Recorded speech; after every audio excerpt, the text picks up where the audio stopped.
すぎる。これもうリーチでしょ、トーテムが。あれすごいな、俺負けると思ったな、サッカー。延長戦からな。ここめっちゃ刺さったな。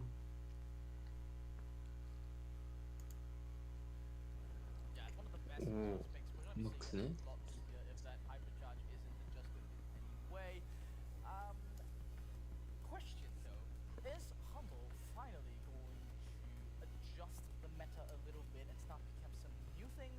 Or do you think they'll just stick with their guns with what they did at World? I mean, honestly, it's not working for them so much, right?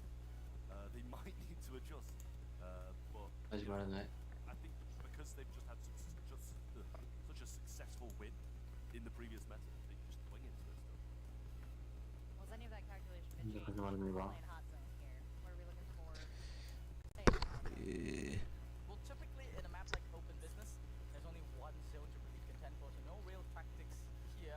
There are a lot of walls and a lot of breakable terrain, so throwers are always very welcome, tanks are always very welcome. これ We're going to be seeing here Humble あ、もうフランケンとって。 and then they're taking the arguably next best うわ、これ Larry Lauren, や this ば case くね。 is a more versatile thrower, pairing it up with a max so that they keep their options open for that end game, but they are going up against new meta. This is これフランケン重くなるかね。 total. 削りきれんでしょ。 Okay. Okay, Roland was good. heavy hit. Very heavy. I mean, めっちゃコメント欄でキットキット。 you don't have to go against Yeah. Yeah, I mean, Why not? it's tactically sound, and it works well. I mean, you put wall break as well. It's great against that Larry Lauren. Rather than going for a throw of your own like a Bali, you just That's a video of this it. will shred the entire map open, and then we'll let Angel Boy just go ham. The Colette will present a slight weakness in their draft. I mean, they are どうやってナックラを解消する。 Humble, they are gonna all the anti-tanks to pick up. Natives might be the only one that can give them enough like zone pressure to stay in the zone. So I'm still gonna say Totem's favorite for this sadly, but I think Humble can pull it off. Interesting to see. And gentlemen, I was gonna say you've not steered me wrong yet, but this one is busted wide open. Replied to このな、フ very ランケン強いよな。 aggressive sets. あ、また2か。 Humble picking up that third. いや、いい。 This could be where it all ends. いい、ラリロリが。これ I'm って見て happy る。 either way, gentlemen. これって I'm これ happy き to ついん get じゃ this ない？ game started, so take it away. Yeah, it should be a これラ very リロリの時 entertaining の one to say. あ、一気に前線。いや、そっちだ。で、クマ回復しいいね。やって。あ、もうこれと、これハンブル。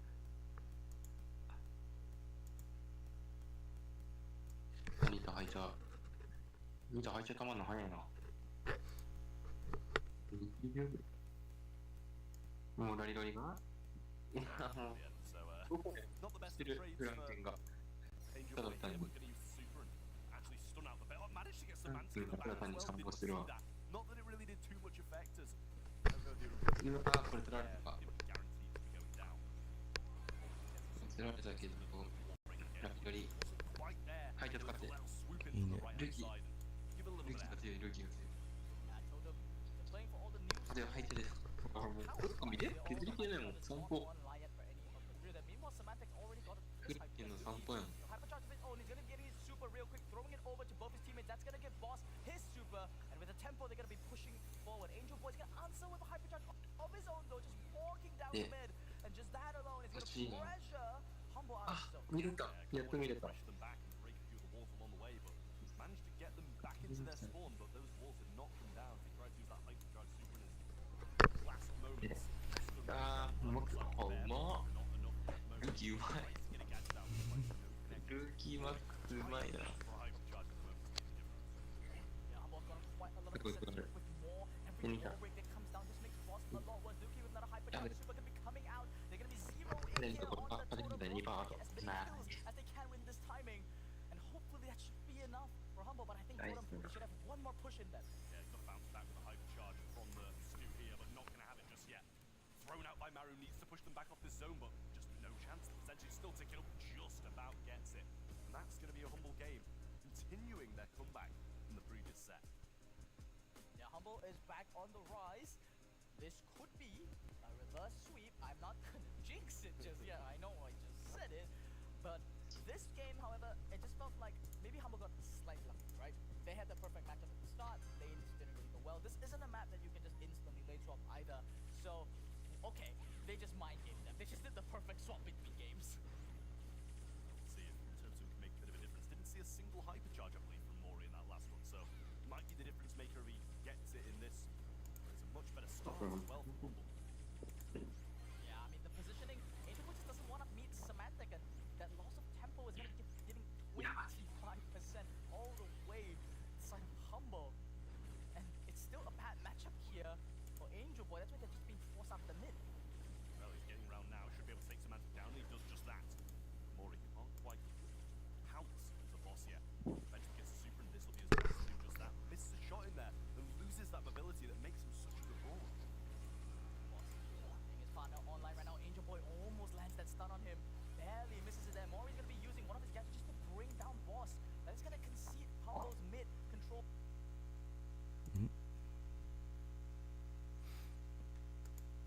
Bruce the Fat in there for good measure. Just to buy them a little bit of time for Luki to come back and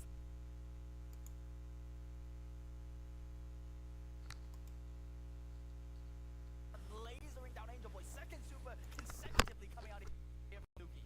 Yeah, this Mari and Mori coming from the back as well. A little bit of a gadget used by boss in there too, trying to move him forward and get some more control. And this is just all Humble. Super going to be missed once more by Maro, and the Colette hasn't done anything for 2 sets near enough. And you know, pretty much the same for the Stu, who I feel too has just been Frank getting beaten down and feeding supers. So I guess it's a third brawler who hasn't done too much, and Humble should take it. Such a bad game for Angel Boy. Unfortunate, but I guess this is why they call it the Champions Invitation. Bring down the champions, expecting a 3-0. Humble come back, and they come back strong. Need popcorn for the distance, and two teams are bringing some incredible matchups in the field, and just watching them play a real delight. We're seeing some new meta stuff now from Reply Totem. We're seeing Humble rising to the occasion. We're seeing Luki get some damage on the board there, very nice. 77 range was not great, is it? It was just easy shots all game. And to be fair, I don't think any of the players from Reply Totem did pretty cool. It's not like one person stood out and did loads, and the rest of the team was letting them down. All 3 members really didn't get a look at it. What would you attribute that to from Reply Totem here? Was it the draft? Was it the map? Was it hot zone? They got right to left. Kind of isolated. Just take the brawler as the biggest counter to the brawler, but then with Colette not having real matchup in that game, it right to see that Luke, he drove that max at 300 kilometers per hour. Like, Cycle super plus hypercharge and hit the bar, played it so well. And yeah, the matchup was really positive for that. Oh, we got Hot Potato coming up next. We got Gem Safe. Any thoughts on how this might play out? so moving down into Heist, I think both these teams are honestly pretty renowned for it. I'm not being wrong about this, but I think Totem is one of the teams. They write the script on Heist too, that's the Yeah, second. I don't think they wrote the script. That would have been Zeta Division, probably. But I think Humble came pretty close. The win rates, I recall, 今2対2でいい調子ですね。 those are in terms of the draft, they have shown that they do understand the mode quite effectively. I mean, I couldn't say who's going to win this, but it seems like Reply Totem kind of just got let down by the draft, and that's what should have won the set before. So I don't know if they're kind of losing a bit of grip on this match, and Humble have kind of got momentum swinging through with 2 sets in a row now. Kind of makes me want to side with them, but I think at the same time, Reply Totem, if they get the draft right, they're going to be feeling comfortable. Yes. Let's take a look at what we predicted earlier, because we couldn't say who could win now. Mm, We right. sure did Humble predictだ。who was gonna win earlier in the day, and they Big were eyes really だな。 turned なんか this incredible performance from Reply Totem here. ハンブル上上えぐいな。よかったら全然いいんだよ。やっぱ強いね。やっぱ強いか。完璧だったんじゃないさっきの試合。うん。オットーゾーン。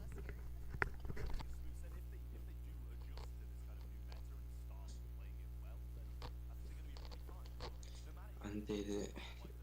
俺もハンブル勝ちそう。ここまで来たら俺、勝てるの大逆転の必要性が。 Totem is a very respectable team. I mean, the Totem formula hasn't failed. You just have Mario Maru and you pick up a carry player.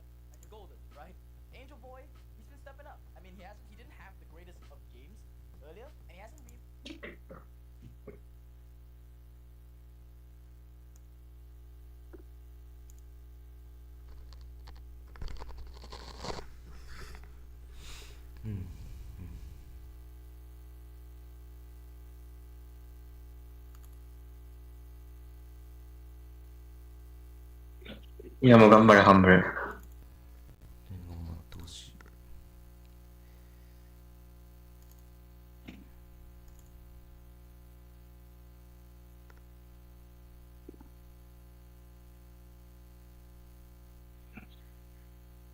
うん、しまう。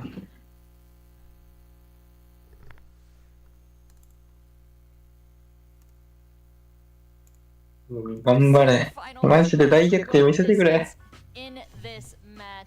次のマップなんだったっけ？次のマップなんじゃ？ I'm just wondering your predictions for, as we head into this last map. Are we going to see comfort picks? Are we going to see maybe people trying to make a splash in this last moment? I feel like Humble やばいな。だって最初トーテムがさ、めっちゃノリ乗ってて2で2点取ったけど。ハンブルやばい。マジで2点。うわ、マジで逆転あるぞ、大体逆転。マジでさすがだわ。Filling out a bingo card. Any squares you want to throw down on there? Are we going to see, for sure spin out from somebody? For sure 次、5だったんだ。 certain choice in the draft. Hot potato shade? Nah, おっと、おっと、おっと。 We can hope. I'm hoping for Tara. That's what I'm hoping. あ、なんでそれバンバン。 Yeah, I think that might be a little bit more plausible. バーリー。 Yeah. エロがバン、どっちともされてる。 やっぱゴード精度が強いのか。あ、10来た。 Yeah, I mean, Donna's like, 自分じゃん、これ。 total rankings, he's basically next to the bottom. It's the highest Chris thrower they can get. And, wow.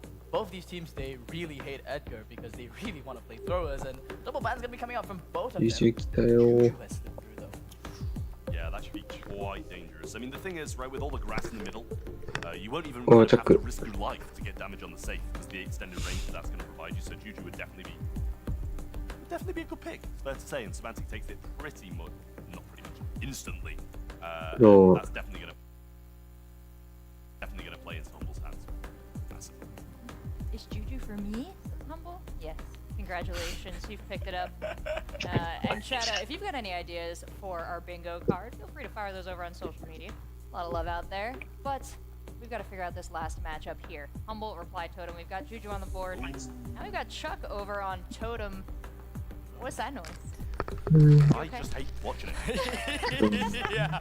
It kind of...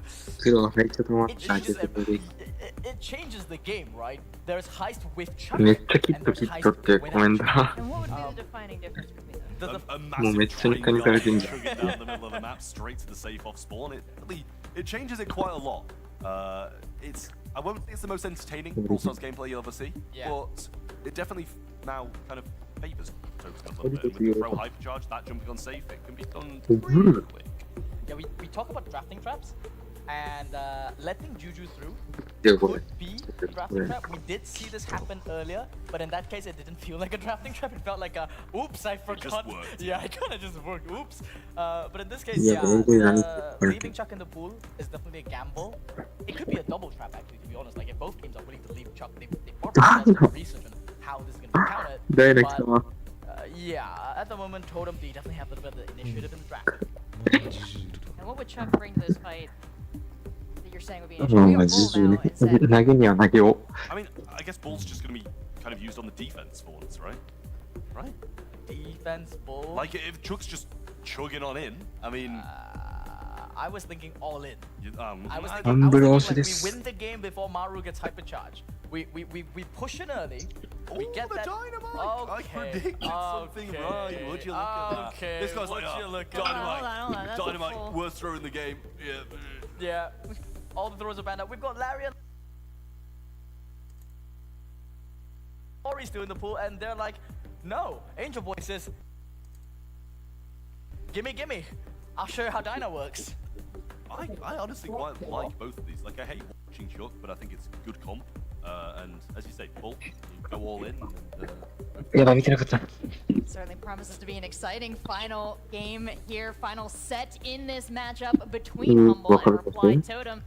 Make sure you're sending your favorite team. Lots of love, lots of energy, and I'm going to send that over to my favorite casters. これ見れるのか Take care, 10時でチャック Well, を。 we're coming into the うわ、硬 final い。 potential ナイス set キル。あ、もう上がもう30、えもう70%削 here れ at て the る。 Championship Invitational. ブル Already starting off, ブルやば we're い。 going to be taking a very, very early あ position ー、これ here. やばい、ハン Leading ブル。 up against Symantec, this is From behind her, say, and now he can kind of move up and down the map at will. これハンブルが強い。ブルが強かった。 Boss in the back, kind of on defense duty. He does bring down ぶっ刺さってんじゃん、今。 Nice ricochet shot there from Luki's gadget in the back that actually did the deal, but the save is gone. The all-in has succeeded. The bull prevails.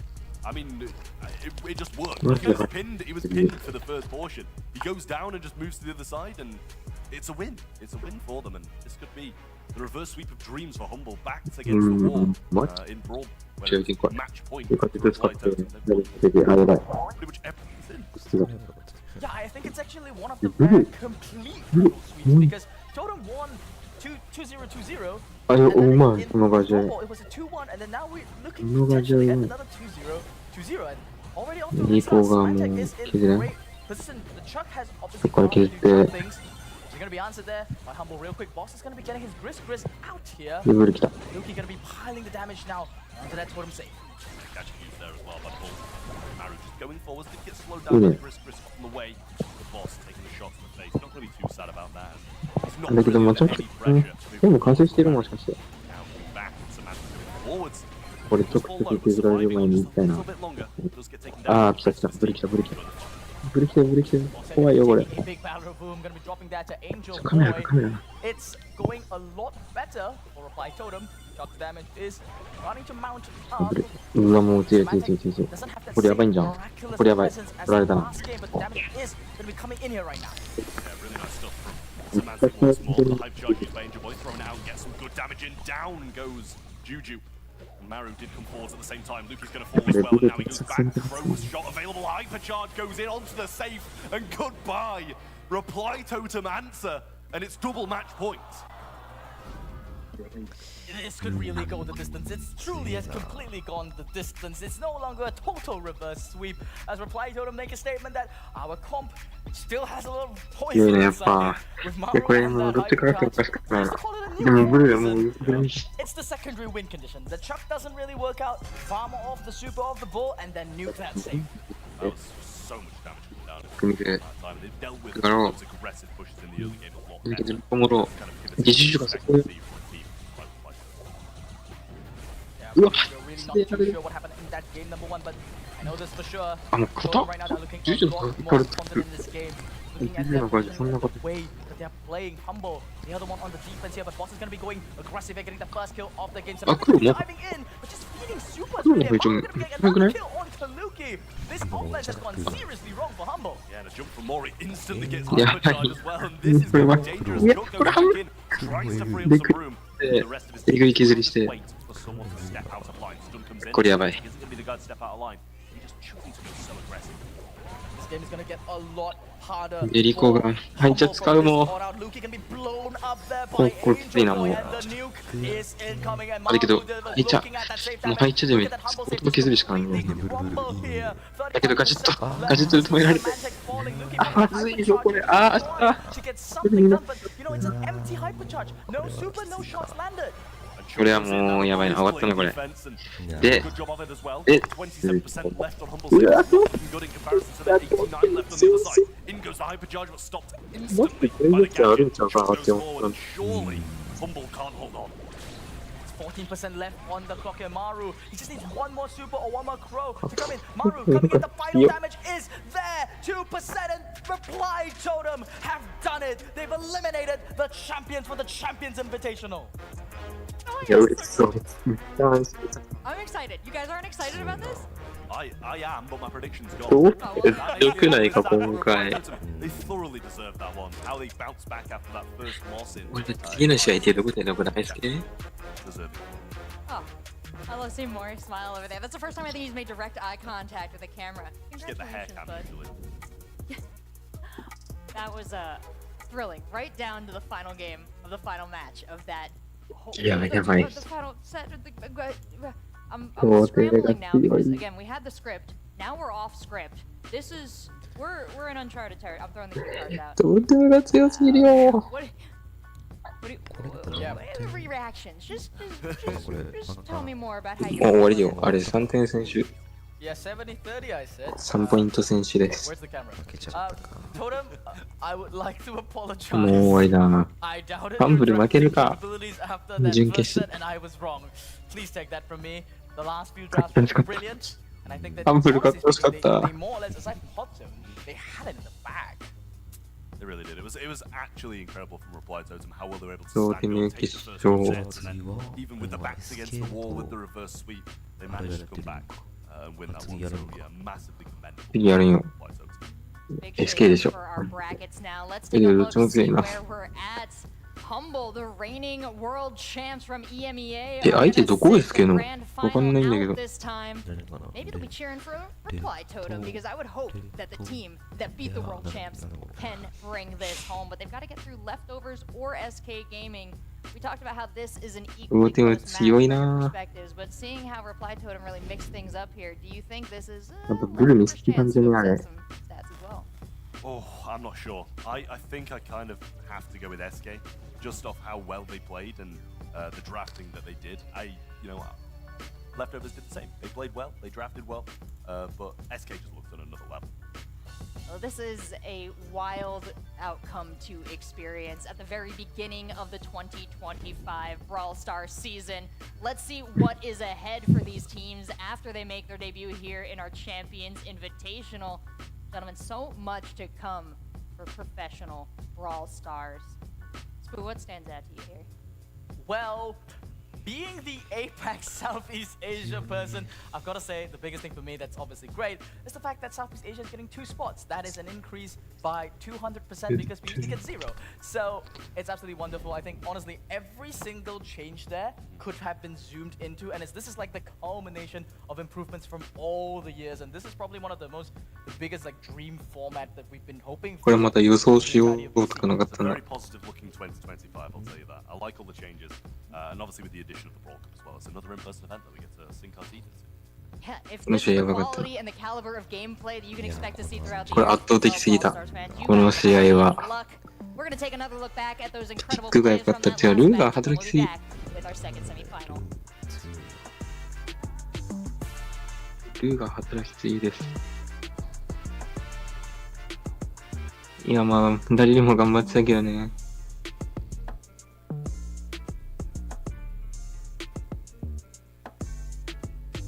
ジャネットも強いし。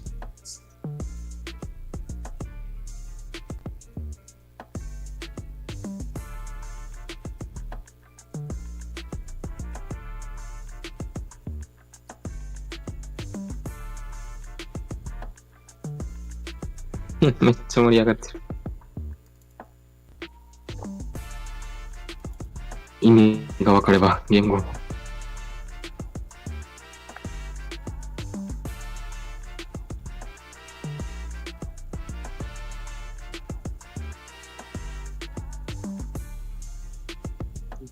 トーテム、トーテム。俺はもう SK 優勝かな、じゃあ。優勝してほしいね。でも SK に勝ってほしい。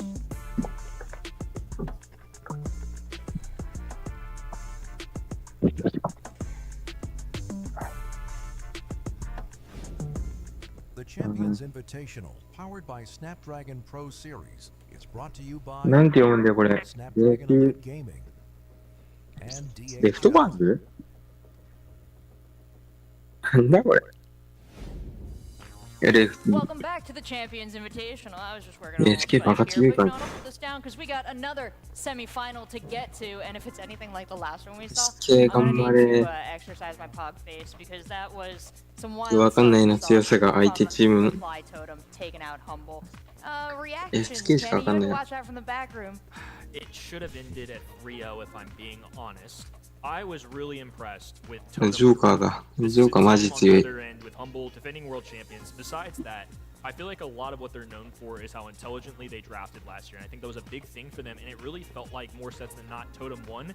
I know in set 3 Totem ended up losing that one, but to be honest with you, I really thought they were the better team for 4 sets. They are very deserving grand finalists here. Oh, Leftovers and SK Gaming now looking down the barrel. Who's going to make it over this bridge to the grand finals? Leftovers did an incredible job getting to where they are. Talked about SK looking strong against. Can they do it? Spoof. And no percentages. I'm not holding you to nothing. Just give me, some vibe. Well, I'll start off with this, which is the man you see on camera right now is Drage. He's the only player in this match that hasn't been on SK Gaming. So when we talk about leftovers, this could be the quote-unquote leftovers of SK Gaming. It's like Pedro didn't want these people this year. That's why they are called the leftovers, potentially, right? So I wouldn't say grudge match, but it's more like a little in-house scrim going on here. Everyone knows each other. It's just chill. Whoever wins just gets a little bit closer to $5,000. No big deal. But as the only one that didn't get a ride on the SK train, maybe Dredge is dredging up some feelings of resentment. Maybe that could fuel some plays against Dredge. I'm looking forward to seeing what you do to SK here. But SK Gaming, we got Joker on screen. Nothing to shake a stick at. Very impressive plays throughout.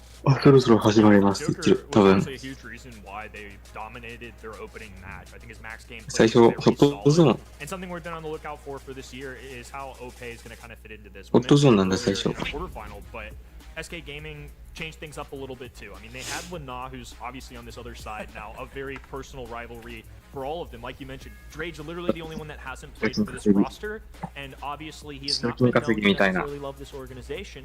But you know what? Past the past, now he's teaming up with 2 of their ex-teammates. They're all getting revenge. Revenge on their mind, to say the least. I love it. Just a 5-way revenge plot here. We've got the battlegrounds that'll be fought out on, starting with Killing Beetles. Both teams looking strong, confident on all those. Nothing here that is signed over to one player, one team, or another. Yeah, I think it's even. It's どうなるんだ。 the most even matchup that we are expecting to see. I mean, the previous one was pretty even. どっちが先行か、The 高校 previous か one。was pretty swingy, if I would describe it. But I think this one really could これ be 高校有利じゃん。 grand finals 最終。 worthy of itself. Just the sheer caliber of the players that we're going to be seeing. Whoever wins this is definitely. このセタンポエグかったよな、メロディ。 I think it's going to be awesome either way. And to your point, あれ思い出すわ。 SK Gaming, but more or less everyone's いや、あの時ってさ、まだメロディー入ってなかった時期だよね。 OP hasn't come into this organization when they need a clutch factor a little bit. On the other end, so much 本当にもっと talent, 強いんじゃん。 very historic roster. All 3 of these guys are very solid. うわ、スプー刺さるんじゃないこれ。 That together this early on in the year. It's January. We're just kicking off 2020. どんぐらい前かに。 These guys to make a grand finals or win the entire invitational will be quite the statement for this team's opening debut. 強みに対してのセルフ。 Quite the statement. Will be quite the resume builder, and would be quite the pirate flag to flying into the 2025 season to say that they took out SK Gaming just for funsies just at the start here. グレーバンは。 They're gonna be locking in their choices of Good brawlers. content. That's gonna be a huge influence Cool, on the outcome of this cool. matchup. So, you see something scary, guys, you let me know. You see something, you say something. ジョーカーが Well, ビー looking ツ at the か bands な。 real quick, 交換 I する think のか this な。 is how more or less we assess what the team's been studying. And I think when we see いいけど、もうこれタンク絶対取れないな。 yeah, both these teams have been studying. They're reading each other. They know that this team's probably gonna ban. マジでなんて書いてんのこれ。教えて、誰か。 SK Gaming with that 相手チームの名前を教えてくれ。 any loot or any of that penny leftovers though. Banning out Gray, not something that we've seen today, but Gray is indeed because of that hypercharge catapulted into a much higher tier and on dueling beetles. Great レフト、 completely. レフトトーバーズ。レフトトーバー、わかんないわかんない。 We're gonna be seeing something a bit more classic, and I think that's gonna be the one with the stew. レフトバーズ。 Griff open map action with that B. I think people need to anticipate anytime you see a B or a gray, especially on a 2-3 turn, that's anticipation for getting tanks out of the way. And a little history lesson for Brawl Stars, especially when there were much less 決 brawlers. 勝までだから。 Griff and B 30分ぐらい for a long time. It's a wall break synergy. You drop the piggy bank with Griff. He's really good into tanks, and then it opens up free domain for B, and it's really dominant. That's why you're going to see leftovers not go anywhere close to it. They're going to go for safe, consistent. Bell can outrange a little bit, gets the extra taps, the electro bolt, gets a little damage amplifying. It's a really nice kind of pivot, I think, from leftovers, because this is a team that they know they're trying to get Lenon that aggressive brawler. So that B Griff thing scares him away. Not enough though, clearly, as Draco's going to be making his debut. Yeah. I think Kenny, you hyped it up a little bit in some of the earlier sets. You were a bit surprised that Draco has made his way up the tier list. He didn't really receive that many balance changes, to これ be めっ honest. ちゃ有利じゃね He kind of just fits right in, He just- honestly. yeah, he just kind of fits right into this kind of heal-based meta, and that's why it's surprising me because Leftovers have drafted Draco with zero support. There's no Gray, there's no Byron to heal him, there's no Poco in the pool. It's just iChaos and his Dragon. Yeah, and honestly, that's 3 really tough matchups. You're going to open up this map. You're going to allow B to counter you out pretty hard. Her super is a great way to prevent Draco from marching forward, and his range is not that huge. I mean, he shoots a flamethrower, but it's not like an amber flamethrower. It's much shorter. And then they draft the tank counter of tank counters. They go Colette. Colette's going to struggle a little bit, I would say, into Stu and Bell. This is very intentional. ドラコ普通 They're に going to 強い have し to ね have Colette shadow the Draco in order to make this work. But まあガジェットで頑張るみたいな感じ tearing it apart, I think is really going to help out. Honestly, with あだけど最初取れたけ it's ど going to take a lot of skill. I'm assuming it's Lana playing this, by the way. He うわうまい brawler for this team. マジで取り方うまい相手 Alright, 相手じゃないレフト kick off. Let's 相 go, 手っ guys. つったら Yeah, No, that was the key timing that they need to get. Lenon has to get at least one super for him to get going. He's going to be start hugging this unbreakable wall here to get half damage, but this is what we want to see. The ドラコのフェイ Real クで coming out here from Leftovers. Lenon just tanking 入れないね Joker's gadget. あだけど He's going to drop very で soon. ここで I assume 生きて耐えて percentage can he やる already マジで素晴らしい This is the problem too. If Lana gets out of hand, if he grabs this positioning and holds this indestructible wall long enough, it'll allow for Chaos and Dre to do the same. A runaway here so far. They're nearly at 50%. 自分がよ Yeah, 50%. And Lenon's got that key thing, using that nice Yeah, gadget for to that. stay alive there. The matchup Draco turns in and his Moy. favor there, and that first super is the most important one for Lenon. Moy. From there, he can basically just start cycling it. Doesn't really get it yet. He's gonna get another super here. He could drop it out for all he wants. He's already gotten half the objective done. Nest eggs are also well やっぱクロ positioned. スまで行くんじゃない See OP try and make a rotate here. He has to be one playing with Lana because into Stu, gonna be a toughie. Bell gonna outlast to trade on both ends, and as a result, 普通のその Brawlers 使い方 versus やば OP すぎる not gonna be able to do a thing here. うまいな Up the hot zone with え、マジ Mustang. で That's something you'll see with Bell. One of the reasons that she shows up a lot. Another frag. おうまいうまい 90. This has been convincingly leftovers. Yeah, we said this is going to be difficult for Lenon, but it doesn't look difficult at all. In fact, it looks completely dominant. うますぎる Leftovers take this game 100% to 0. Lenon did die once. This is や gonna ば be determined もう by ドラ the コが first ひたすら重かった probably あ 15 seconds. やっぱ一見してきたわこれコレットが入らせないように Leftovers were able to climb their way up. They しっか put り Lenon in position. 対策取って Obviously, だけど gadget from Draco. 普通がめっちゃいや Key survival, and there's gonna be a lot of kills あもうこれ対策されたんじゃない before that now he can. And now they're letting him いい be 動きす piloted る by の one of マ the ジで greatest aggressors on the entire planet. Loving what Leftovers are putting down. SK Gaming are もうドラコだけど右で B やって Gotta do better about their lane assignments here early though. Yeah, the key thing is that they need to stop 普通が Lenon. 上がるけど Joker コレット gonna にやられ frag る him out very, very quickly. だけど売れと思ってんな Completely different game from game number 100% one. 勝ちしてんのが So strong in the center. Despite losing a brawler, 19 to 2. iChaos getting a tag on Joker. And the sharpshooter engagement. あ It's gonna 待ってリネンいるやん They're both playing at their best. I'd say Bell's a favorite in that matchup. Lana back in the mid. この No チーム flamethrower available. Just have to do it the old-fashioned way. He's looking to throw some fists この人 down. 有名な人じゃんこと Strike forward here. It's gonna be leftovers holding back for now. And SK putting on a little pressure. あー待ってパーセントやられてあもうこれ Lenon slowly creeping でウルト使って足早くして That B gadget. これ一気に前線上げるけど Nothing too explosive happening so far. 惜しい but あだけど OP is gonna be 前線上が getting って that hypercharge. Just tried to 普通の相手が変わる but completely 相手を使っていく misses it. At で the 何 very B least, it's a 倒しに行く zoning super at the very least, allowing SK Gaming to get 50% ネ here. ットがうますぎた今 Their の presence down. Standing tall, but now being backed away. Here comes the indestructible gadget. Lana finally falls. Chaos now holding on. Drops the nest egg and Drage the aggressor this time. パーセント勝ちでもうさっきの状態だなこれも Gonna be able to skate his way across the entire map, healing constantly as well. Drops a little gadget there as an extra protection. Takes down B. Now looking to work on Yashi. The entire team of leftovers popping off here. It's a near 次やられる life and だけどこれ enough 80%だから to swing the momentum completely. And I'm gonna be popping out another super here. He has one more gadget left to go. Or we can be sending him back to but he that base, knows leaving him on wait, 1 HP. iCat's gonna be popping out that hypercharge, just continuing to mount the pressure and hold onto it. iCat's gonna be dropping here though, but Lenon claims another one at the edge to 90%. There is no point of return here. leftovers in a draft that looked to be difficult. やっ Come ぱ away ドロ with コ a めっちゃ convincing 強い。 victory here in our opening set. Really well played mechanically. テント Kept が these 出て leftovers in Tupperware because they are looking fresh this そんなこと late でき in んの？ the game, picking up that first マジか。 match. No, excuse me, picking up just that first game, picking up that set, hopefully picking up that match. We'll see if that all pans out for them. I don't want to get ahead of なんか myself. 俺全部 They 勝つ just と思 printed っ out て the んの new 外れ scripts, てん of な。 course, and I'm just, getting the updated ones. I don't know, Spoo, if you got these as well. Well, my script says SK Gaming is supposed to win, but the same script said that Humble would win. So It's an old Oh, that's copy. sorry. I'm a bit worried about these scripts and where we're getting it because yeah, I understand why Draco is Yeah, S tier Draco. right now, pretty much. Yo. I didn't get it, but now I do. No, I just needed a visual. I just needed to see it to believe it. Draco's one of those that I've definitely seen climb up pro player tier list, and I wasn't 100% sure why, because as you well know, and those who are with us in 2024, the guy wasn't that great at the World Finals. I mean, he made I believe, one debut, he ended up winning the set, but it was in the best mechanical players in a very close situation. This time around, he hasn't really gotten any balance changes to your point. I think he just fits in a little bit better. Honestly, in terms of the tanks that are out there right now, he's one of the more frequently played. Yeah, that gadget usage from Lanan was just absolutely stellar. I know we said Just we only right died there. once, and we may or may not have stats for that, Yeah. but just insane. We keep hyping up the fact that Lanan is just one Sakai ne. player. Draco is not an easy tank to play, I can tell you that. And cool, yeah, that's it. that was world class. With that high skill ceiling on Draco, do you feel like that allows him kind of a greater skill expression with these pro player skill sets that he's got? Or is this something that, is unique to master even among the pros? Well, with Lanan, Anything's possible. anything's possible, yeah. He's really quite the miracle worker. I mean, whenever there's a new cool tank brawler that just comes in, I think when Ash first rotated in, when Darrow first got that double roll, he was just the first player to just immediately jump on it.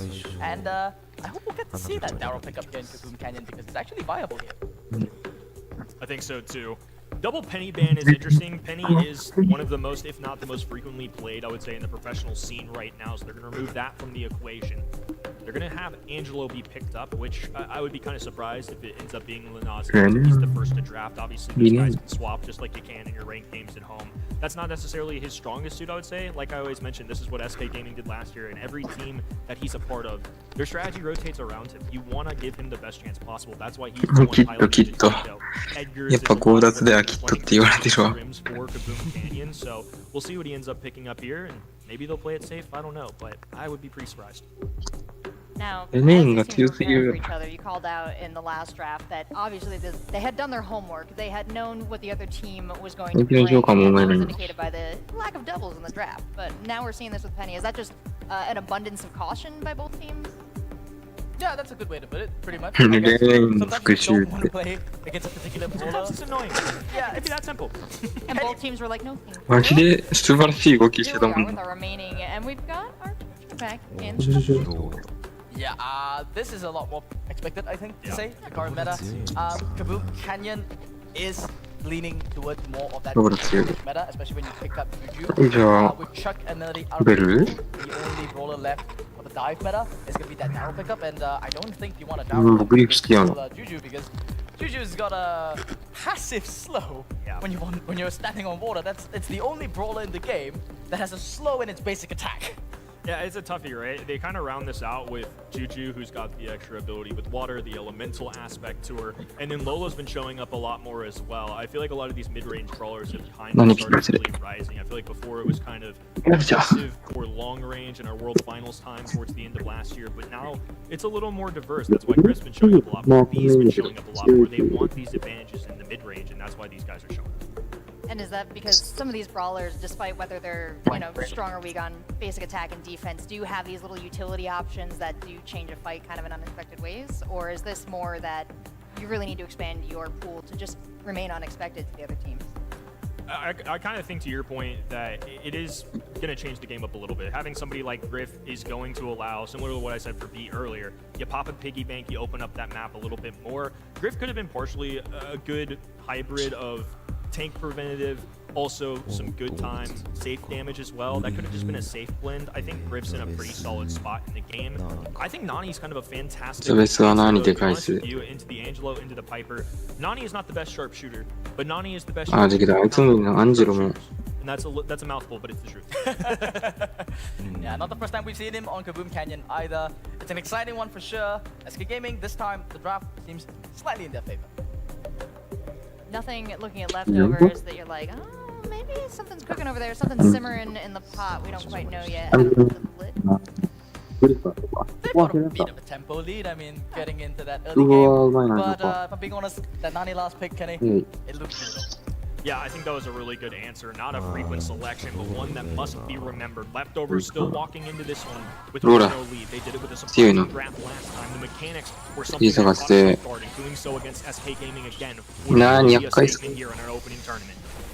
うわ、うまい、そのガジェレ返す。 Mid control right now coming out here from SK Gaming. This is not exactly unexpected.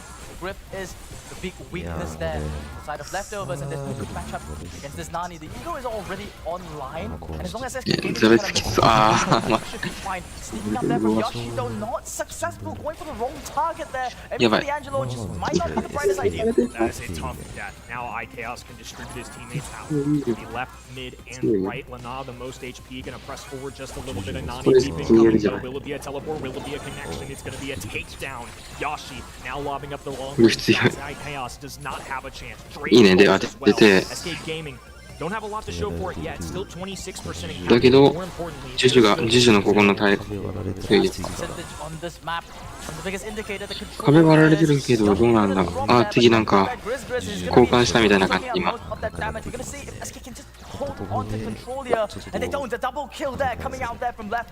逃げて、何の避けて。誰に行く誰に行くさまやってる。強いね、今のやり方。アンジ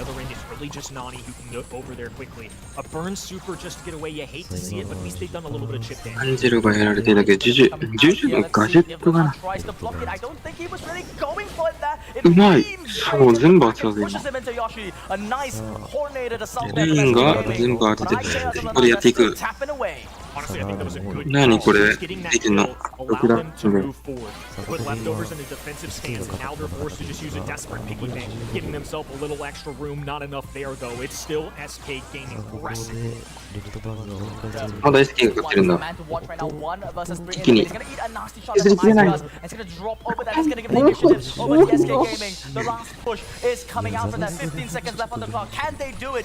They have a hypercharge. Lana can dive in if necessary, but he's forced away for now. Double pickup. Now it's an opportunity for leftovers. Jumps forward. They need more though. 65 right now. Body blocks all around, and SK Gaming will persevere. Joker's face just looks so unimpressed at the end of it. He was like, come on guys, that could have been cleaner. Like we almost lost there. Like, come on, step up your game, you know, I don't know what you're doing or something like that. But yeah, in all seriousness, they are facing up against one of the best teams here, and they have to put them locked in. It looked really close there, Kenny. That was an intense one. SK 素晴らしいな。アンジェロ、おお、やっていくよ、2人で、2人がかりで。Finally just held on for dear life at the end. You'd like to see them get more value out of that position in the early game. それギャジェットで消えてるんだけど、どうし反応速度が。Which is great, アンジェロがいいよ。頑張ってるけどな、一人で。いや、すごいな、引き寄せてない。Between Lenan and Drage, taps are flying out, and Joker reflecting a small shot there from IKEA. He's gonna concede control right now. Oh no, I could be wrong. Joker blows up Drage in the mid. IKAOS is going to be able to heal a little bit too due to his super. To your point, this is not playing as aggressively as you think. Both of these compositions desperately ジュジュが消えてるけど、あそこでタレット出して、タレットのシールドが強いな。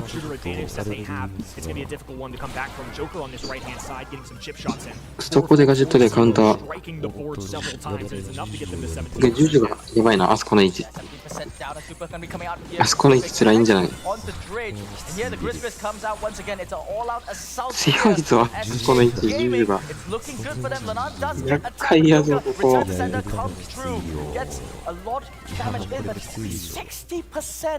done to the leftover safe. これは SK か。 Lobbing up extra shots. They have to use a piggy bank just to break this out, but he's still got enough これは balls. SK だな。 It's not 素晴 enough ら to しい box him out. Rage has to make a tough decision here. ジュジュが強かったな、今のは。 Juju off on defense, but it's a losing battle. He has to use a second gadget here. Lana, あれは落とせんよな、あそこ入られたら。 do some extra damage as well. Nani firing down, and Juju still surviving. One of the most powerful brawlers in the game. Gonna give him あそこ入ればって感じか、じゃあ。 an immediate response in set number 2 from SK Gaming. SK Gaming will not go down that easy. Love to see them bounce back so quickly. We've seen people get on their back foot on the last partial way to win the game and then have to fight back. But now, SK, they want to even it out now. They want to take the stress off. And based on how they played that one, would you say the stress is off, Swift? Oh yeah, this looks like traditional SK, and 地 I 味に know we SK don't がう really まい like 気がする。 Team Cam on, but look at how calm and collected Joker is. I think they're 何 pretty が来てる comfortable. We're back to best of 3. 268ってどういう意味？ That was more of what I'm used to seeing mechanically. Honestly, for whatever reason, first set just really wasn't clicking with him, but that's a much more control-based, even pacing. Yeah, I feel like, the Nani gives them an advantage, and clearly it worked out well. I mean, 8 kills is ridiculous. I didn't feel like leftovers were really competing as well as they did in that first set. I think this draft favored SK Gaming, but I don't think it was a landslide. I feel like leftovers could have put up a little bit better of a showing. That second game, SK Gaming just made enough adjustments and ran away with it. 残したらエリザベス100とか。 Here, where it looks like leftovers leaving a lot, taking them down often, but really just not putting the damage on the safe. Well, in a control-based matchup like this, the save damage isn't really what they were fighting for. They were fighting for more of that control. And the thing about that Nani pickup is that it countered the entirety of the leftovers roster. So the mid control's more or less gone because of that. Yeah, I think both of these compositions really Jujuは revolve ナイ around ス just すぎた。 time-based, right? There's some compositions like you're seeing earlier, the way that Heist is played. To Euro's point, you called it. You're playing with Chuck or you're playing without Chuck. There's a base race mentality where sometimes it's the first to get 100%. In this case, it was the first to get control of that middle and never, ever, ever サッカー来たわ、見たいよ、サッカーは楽しい。見てて。 at cycling out those kills. When somebody went down, the other two made up the ground and they were able to hold firm. And by not letting go of that control, the other team can't do enough high safe damage to keep up. Smart plays and well done by SK Gaming to bring it back to an even score here. 1-1 in sets. There's 3 matches potentially remaining here. うまく強いね。 We got 3 sets left. もう一回ドラコ Would って like to る see them all. Every time I speak this wish into the universe, I get it. So I'm gonna do it again. But we're looking at Brawl 強く覚えられ on てんな。 Sneaky Fields. うわ、来た。初手。 Evenly matched. 初手フランケン Game が。 modes evenly matched on maps. Nothing really gonna separate them. このマップフランケン強い。 So what are you looking to see from 何で返すんかな。 onto this lead? And what do you know about what you're seeing in our bands? Well, Lenan opens up with フランケンを何で返す？ I'm just gonna lean into this and kind of say that I think that in terms of tank capabilities, now both teams have excellent tanks, but then you've got the tank player of all the tank players, and that's gonna be Lenan. So naturally, in a map like Sneaky Fields, immediately you've got to favor leftovers. But they've revealed one of the tanks this early, which just might put whoever's playing that kind of on the back foot. Every band stage tells a story as well, especially when you have the first overall pick. The other side spanning out 3 of arguably the best brawlers in this map. They get rid of Stu, Lou, and Max. Nice little rhyme in there too. You're going to see that El Primo though, and I think most people would not understand why that's a thing. But El Primo is a direct answer into Frank, and it removes one of the tanks that could have been in the equation. This was very intentional out of leftovers, that El Primo wasn't for naught. They clearly wanted to get Frank in the opening, and when they see it wasn't banned, that's their strategy. They're committing to it. This is going to be the aggressor that Lana is using. Unfortunately for him, Colette is a pretty darn perfect answer. Yeah, it's perfect, but it's not particularly easy to execute on this map. We have seen some of that Colette-Frank matchup come along inside the Champions Invitational, and yeah, ever since Frank kind of got a little bit changed, Colette no longer totally counters Frank. It's a great check, and a tight map like Sneaky Fields, as long as Lenan doesn't go too crazy by breaking up all the walls, he should be more or less still fine. SK Gaming, they're going to follow up with this Juju pick. Now, not sure if this is kind of forced at this point, because it's kind of like if you don't take it, you kind of give it over to leftovers, and then you might end up giving them some kind of like a Thanos comp where they've got everything that they need to win. So, yeah, not too sure where SK is going in this draft. We're gonna have to wait for that last pick. Yeah, and to your point, Frank's gonna tear down Ah, this ricotta. map when it opens up. Makes it easier to off the beginning, tight corners, a lot of grass. 何オーティスとか That's where Frank's going to thrive. But そうなるか。 harder for Juju as well. She gets that extra range with the grass down, less grass, tougher for Juju. So I think you're right. This probably is a 何来るんや SK brawler because they get the Frank and the Juju or just the outmatch. They're gonna go with Oko and an IKOS classic that I was looking out for. It is Rico, his most iconic brawler. He's arguably the best in the world to play this. This is the definition of a well-rounded Sherry. You got your support character, you got Lana who's dragging out on something comfortable, and inevitably IKOS is gonna be playing the Rico. This is going to be awesome to watch. Are you equally excited? Boo?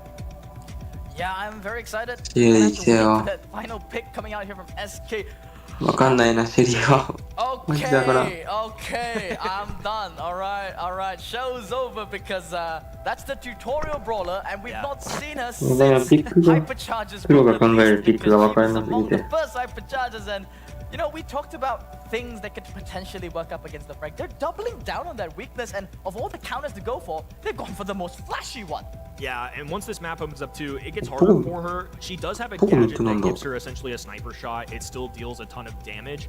I understand it. It's a little surprising, but at some point you just gotta make it happen. And I think that was an excellent draft from left. 強い、低 HP のフランケンが強すぎる。 strategy, and now SK こう上げ Gaming て are going to have to pull off a win nonetheless. They're going to be blowing the map up wide open between Frank Supers, Shelly Supers. It's 1-1 overall. This set 3 is pivotal. いや、リコ強いな、やっぱ。リコ強い。おっと、これ、先ほどうまっ。 その範囲感が良すぎる。配信したけど。 Forced away for now. Does get the takedown onto Ope.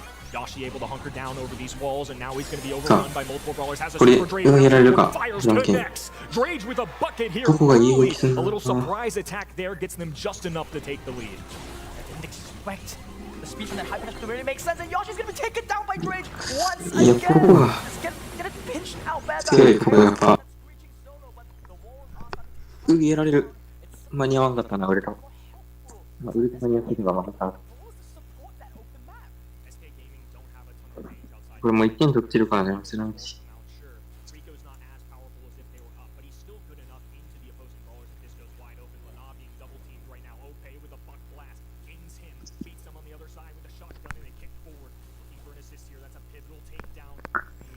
で、こう配車使って。だけどフランキーも配車。で、コレットが。あ、コレットやられるか、それ。 シェリーがウルト見せる。少ないか。ジュジュも削るけど、重いな、フランク。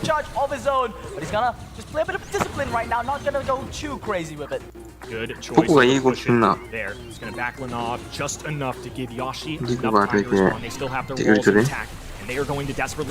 壁が全然ないぞ。あ、そっちなんだ、これ。うまい。その連携が。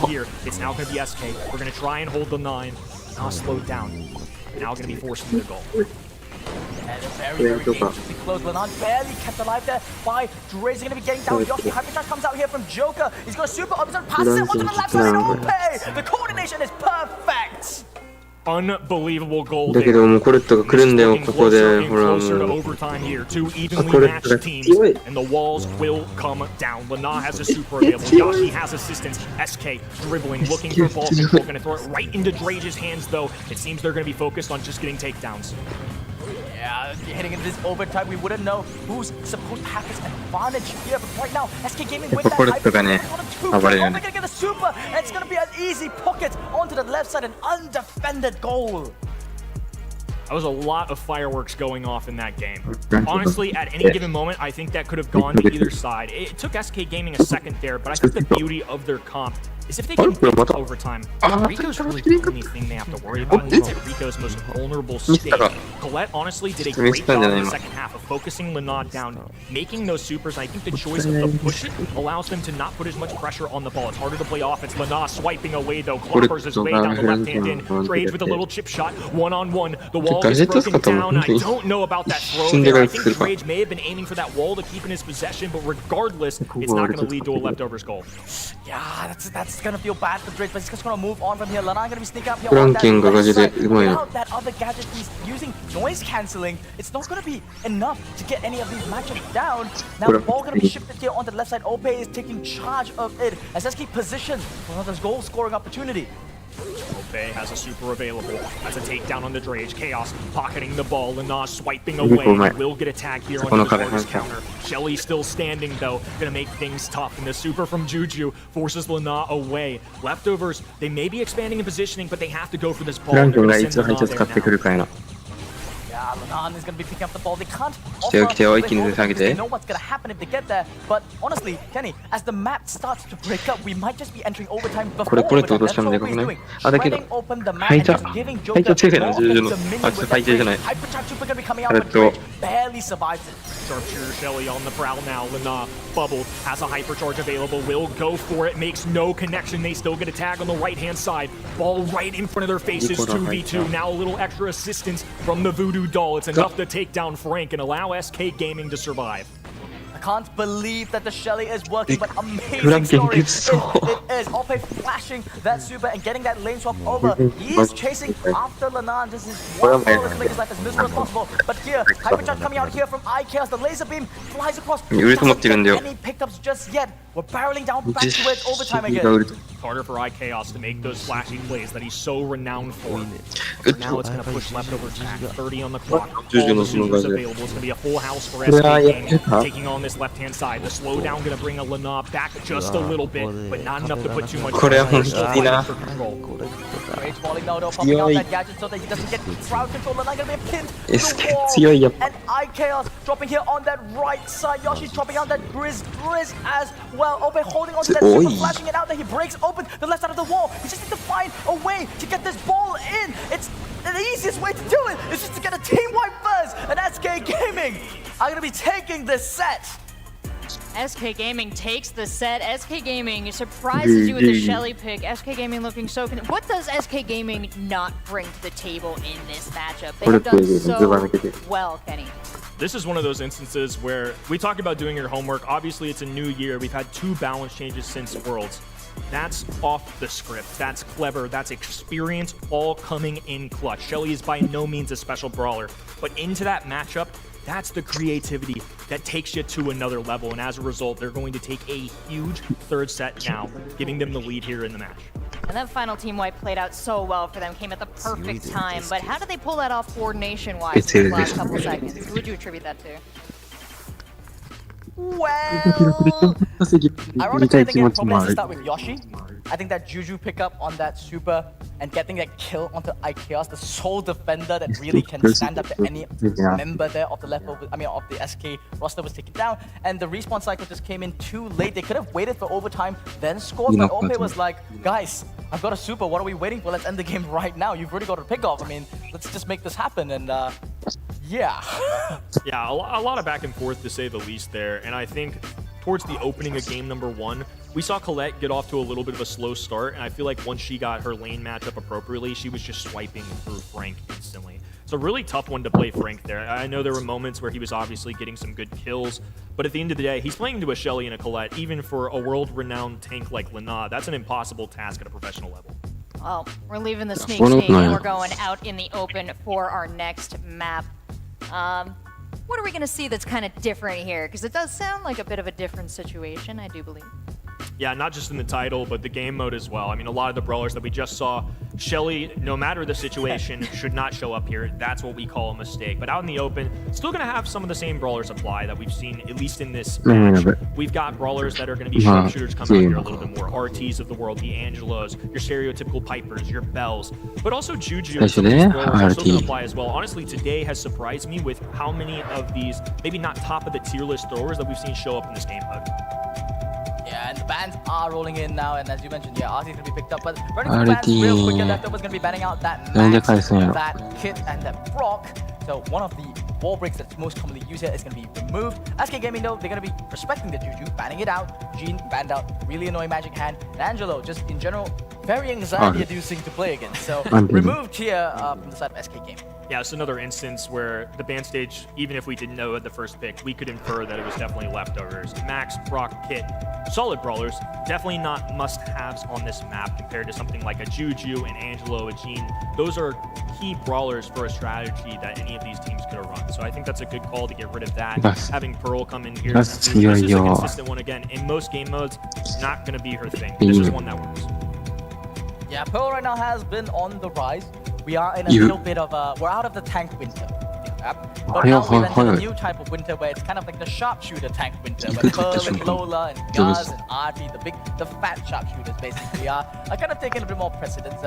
With the amount of buff that they have, you know, Piper is still relevant for sure, and so is a brawler like Nani, but we only see them in very, very specific instances. In this case, for example, IK is going to be picking it up here because he has a good matchup against both this Pearl and this Gaz, but otherwise you don't see them leading with it anymore.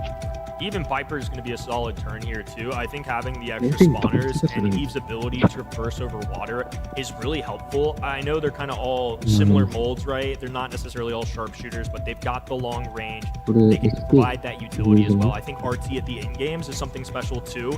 In the business, we call it a Jackie Super, but he has static. He has this hybrid of long range, but also towards these in games when that fog's closing in, and stamp his feet down and get some heavy hitting damage rather quickly. But once again, we're going to see the Nani come out as the sharpshooter counter to all sharpshooters. Well, these sharpshooters being so essential, is accuracy an issue for any of these players, any of these teams? We've seen Knockout earlier in the tournament. Everybody looking sharp? I think everybody's looking pretty good. I mean, last set was obviously a toughie for the side of leftovers, but they opened up pretty strong. I think everybody's got their long range composition going on. Aiming with Pearl's a little bit different. It's not as precise. It's more that.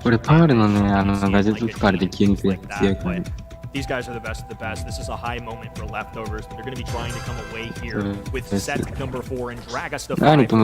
SK Gaming looking to close out here.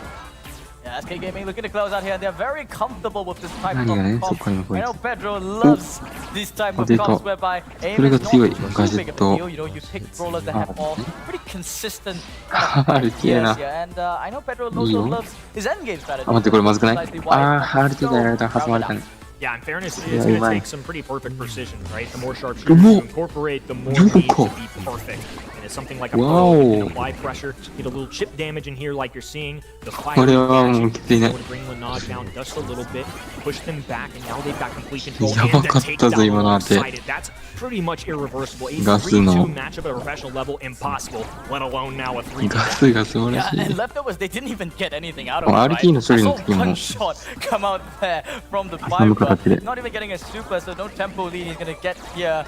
And Drace is eventually going to drop here. And I'm surprised that he hasn't decided to concede himself to the smoke, which is once again a high level thing. But yeah, at the very least, he does feed it out to open. Not super essential. Yeah, if you see pro players kind of go off of the fog by themselves, it's not quitting, it's tactical. They don't want to give away more super than they have to. Like you mentioned, leftovers got away with many tags there, and SK Gaming got close to the supers, making round 2 even easier like you're seeing right now. Indeed, because it's going to collect onto IK as a max damage super there from Yoshi. And Joker to follow up there. It's once again 3 versus 2, Kenny. As you already said, the math is real. 3 is bigger than 1. And ain't gonna help you there. SK Gaming are gonna be putting leftovers on match point. That's a tough scenario. Just starting that week in a round and having such a large gap, SK Gaming were able to get to the supers quicker in round 2. And leftovers have nothing to show for it. They can't hit those supers as quickly. They basically had to play a perfect remainder of that game. It was a major advantage for SK Gaming. If you're leftovers, you have to reevaluate. You have to change things up. You simply gotta play a little bit better. One thing else we can do here is to lane swap. Rage is going to be going here on that right side. And look at the positioning. It's already completely different. And that's going to allow them to pick up 2 kills off the board of just 1 lane swap. Well, the same applies. SK Gaming last time had a massive advantage going into round 2. Now it's going to be Lenage and Fellas who have a massive advantage going into this one. Leftovers putting up a great fight. Honestly, a fantastic adjustment that worked out way quicker than I thought it would. Yeah, leftovers. Yeah, showing that I'm they just going committed to hire lose them. essentially against SK Gaming. A jump gonna be coming out from Ope. This is a cheese tactic. It's very rare that we see jump pads used in competitive gameplay, but Rage with the jump gadget barely got away. Yeah, honestly, he kept himself in long enough. I forgot about him as well. That was really intelligent for Drage to be playing that right-hand side. Maybe it was just a little luck factor, but nonetheless, Piper with a super can get out of there. Eve with a gadget can get out of there, and I don't mind this wall break. It's kind of the only chance that Eve has and Piper has to get out of there. Sure, Eve can travel over the water, but they're hovering on this left-hand side. Need a little more open space to dodge, hit these sharpshooters.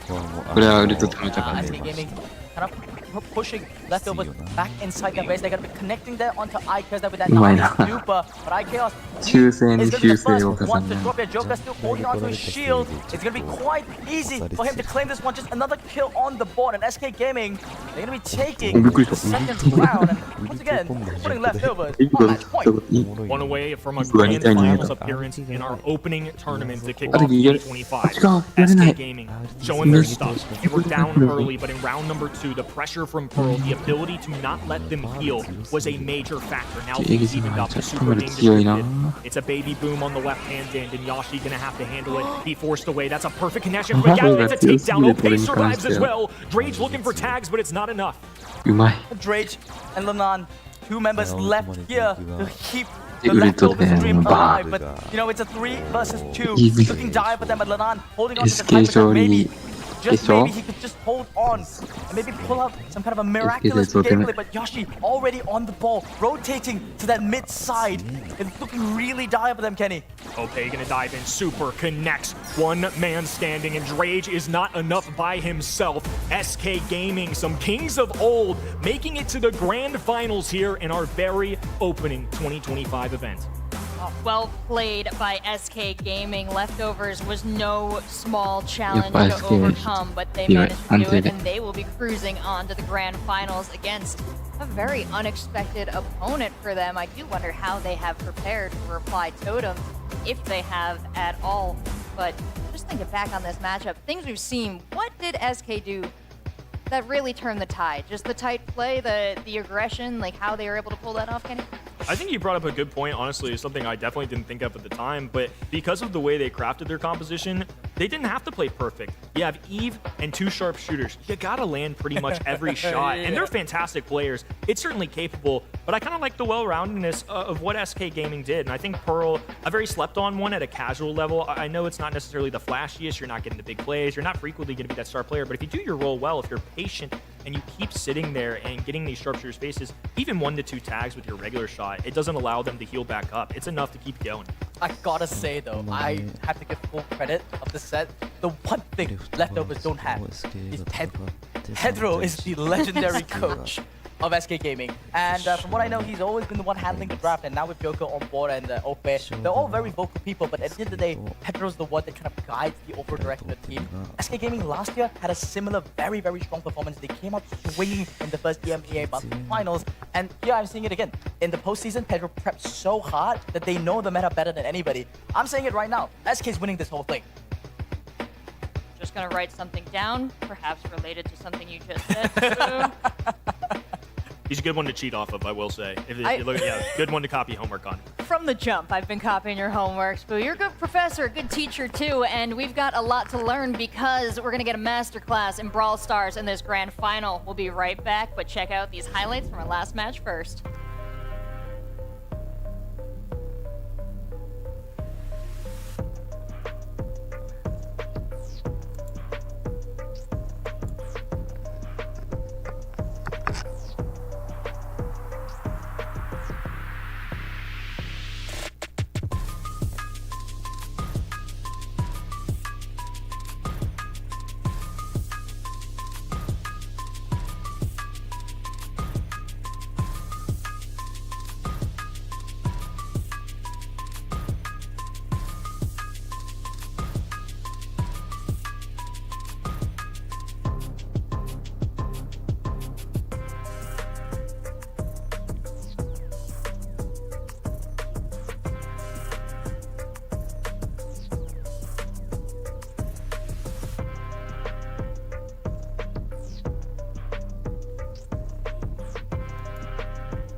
The Champions Invitational, powered by Snapdragon Pro Series, is brought to you by Snapdragon Elite Gaming and DHL.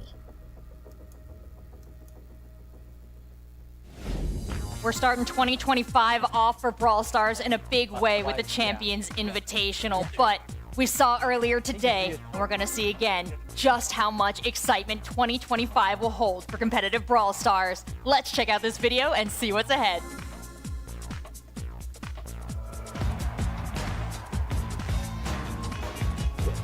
Welcome to the Brawl Stars Championship 2025. With more action-packed events, a total prize pool of $2 million, and exciting changes, you won't want to miss it. Let's dive in. In 2025, the championship starts in February, featuring 6 months of online play and 3 in-person events, exploring locations new to Brawl Stars Championship. You're increasing points earned for monthly qualifiers to create a more balanced playing field, and doubling all points during the summer split, adding excitement up to the last chance qualifier. Seeding has also improved. Instead of random assignments, placements are based on points and performance, ensuring fairer matchups each month. We start the year with the Spring Split, which contains 3 monthly seasons through which players can earn points for their regional leaderboard. Did we mention we'll have a 3rd in-person event in 2025? Introducing the Brawl Cup, where 8 teams from around the world will compete to unlock an additional World Finals or LCQ slot for their home region. After another 3 monthly seasons during Summer Split, we'll kick off the postseason with a 16-team Last Chance qualifier, before wrapping up the year with the 16-team World Finals. Each monthly season has 3 phases that kicks off with the in-game Championship Challenge event, after which players choose a persistent team to play with in the regional monthly qualifiers, which are now split into 2 distinct days. Day 1 of each MQ is for up-and-coming teams to battle through a single elimination bracket, from which the top 16 teams will make it to Day 2, where the 16 top-seeded teams from the region will await them in a double elimination bracket. Top 8 teams from the MQ will enter the prestige of the broadcasted monthly finals and a significant boost in leaderboard points, making every win 1 step closer to the trophy. After the summer split, 16 teams without a World Final spot will have 1 more opportunity at the Last Chance qualifier event. From here, 4 victorious teams will earn their golden ticket to the World Finals. Finally, we arrived at the pinnacle, the World Finals. Here, the 16 best teams in the world, legacy players, fresh talent, and fierce rivals will duke it out in front of a live audience until only 1 team is left to raise the trophy. Who will emerge as the top champions of their regions, earn spots in the World Finals, and take home the trophy? Join us and find out. It's a new, exciting year at Brawl Stars, with new formats, larger events, rewards, and opportunities for everyone. Let's brawl!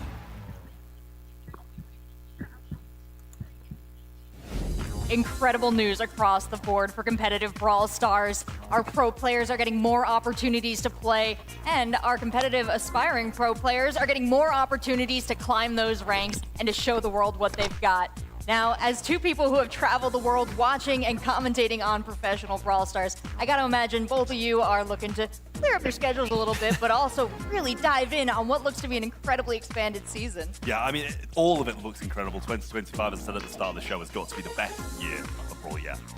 Yeah, let's talk about the changes that we're gonna see. I love personally opening up more opportunities. We got a division now in Asia. We have South Asia and we have Southeast Asia, doubling the opportunities for players to get involved. Great changes to the monthly qualifiers. What stands out to you? Honestly, I think that just listening to community is obviously a huge part of this, and kind of identifying, hey, we kind of need to split this up a little bit. It's hard on an online format to make it perfect, but I think that's a great step towards making it just a little more fair in terms of competition, just to give players a little bit better ping, keep that competition a little more even. But I mean, it's safe to say I am pumped for a Brawl Cup. That is awesome to have a mid-season event. Yeah, Brawl Cup was what you shouted out earlier, Trav. Why is that particularly exciting to you? I mean, it's just exciting to see, you know, us have some in-person events in the middle of the year. Usually we kind of have to go through the entire online season to get to the Last Chance qualifier, to get to World Finals. And it's nice to just have that little bit of a break up in the middle. Obviously leads us into the double points in the second half of the year. But the Brawl Cup being able to kind of distribute more LCQ and world spots is really interesting as well. 6 seasons now, and one starts in a couple weeks. It's in February, like next month. It's time to kick this off. We're so back. And I don't even know how we buried this lead, but a $2 million prize pool across the season. That is quite nice. You considering going pro? You guys gonna stay commentary? I think we're firmly kind of sat here in the commentary. Yeah, I'm stuck booth here. right No, now. there's I no don't think chance. we've really. As much as I'd love a chance to sink my teeth into that $2 million of prize pool, not sure I've really got what it takes. Somewhere on blog. Yeah, here for a reason. More of a talker. Even though they've increased it to 16 teams for the world final, you don't Point. think? Are we the Does next give us four? more of a Are we chance. the next It four does in, give us baby? more of a chance. Yeah, we might just about sneak in there. You never know. Next Well, man up. incredibly cool. I will be cheering for you should you get up Thank there. I'll buy the jersey for sure. But speaking of jerseys for sale, there's two that you're going to want to snap up because those are our teams in the grand finals. After a long day of games, Reply Totem unexpectedly toppling Humble to face off against SK. These were not the teams we predicted, but now, faced with a brand new grand final that no one thought possibly happened.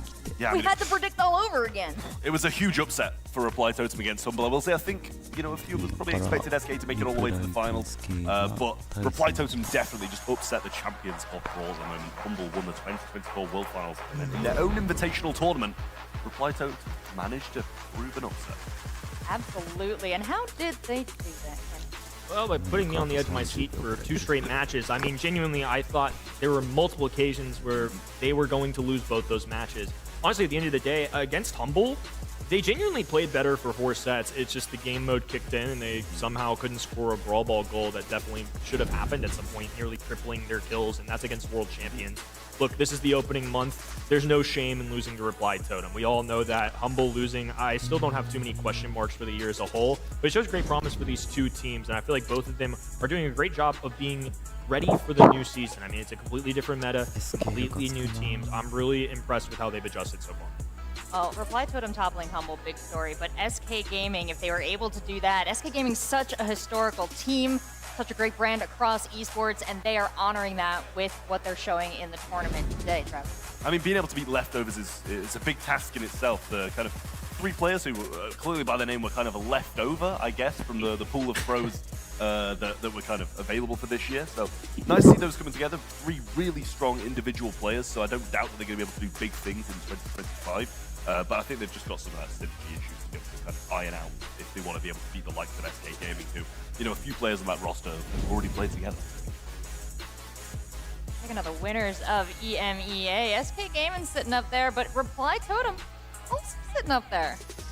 Yeah, it was a rocky year last year for them. I mean, if you were alongside us for 2024, you may have seen them get top 4 in the World Finals. That goes to show the ceiling that they have, but the floor was real low, unfortunately. I mean, there was even a month there after winning the Grand Finals where they didn't qualify. I mean, you just never know what you're going to get. And so it's really relieving to see that in this opening debut that they're coming to play. They played well against Humble, and even if they lost to Humble or something crazy, they would have been fine, right? They still would have been showing great promise. This is just month number 1. This isn't the monthly finals yet. This is kind of a tone setter, dipping your feet in, seeing where you stand, and both of these teams are clearly the contenders that I thought they would be. We got our final 5 maps for our grand final here. Anything jumping out to you guys that might be a stumbling block or a free win? I mean, I don't think so necessarily. I think Reply Totem were kind of pretty thankful that these, well, I suppose SK Gaming are kind of a bit of a Brawl Ball team as well, to be honest. But I think Reply Totem especially have had some pretty big success in Brawl Ball. But let's not talk about the last one, obviously, against Humble, because that really was kind of definitely should have gone their way, Shoulda, coulda, woulda. but really didn't. So maybe I kind of retract that statement and back SK Gaming in Brawl Ball, but I like the start they've got. Angel Boy, we've seen him on that Sandy already today, and it was a big show. Yeah, interesting bans as well. I mean, for a team that doesn't have the first overall pick, going with Ashe and Nita is pretty unique, I would say. There's a lot of really good brawlers on this map. I mean, Stu, Amber, Poco, I probably couldn't have guessed who had that first overall pick if I just had that context. Sandy is a first overall selection, something I'm not necessarily used to. Obviously, when looking at the scrims and watching that, we don't get the perspective of what order things were drafted. It's not that Sandy never shows up. I think just compared to last year, this isn't a spot I'm used to seeing him be drafted. Seen a lot of Max today. Starting to see, some trends emerging even over the course of the tournament, what has worked out well. I do wonder if they're taking time to pop back, check out each other's replays, see what they can glean from that information. But given the opportunity, is there anything you'd recommend either SK or Reply Totem to look at in the previous matches?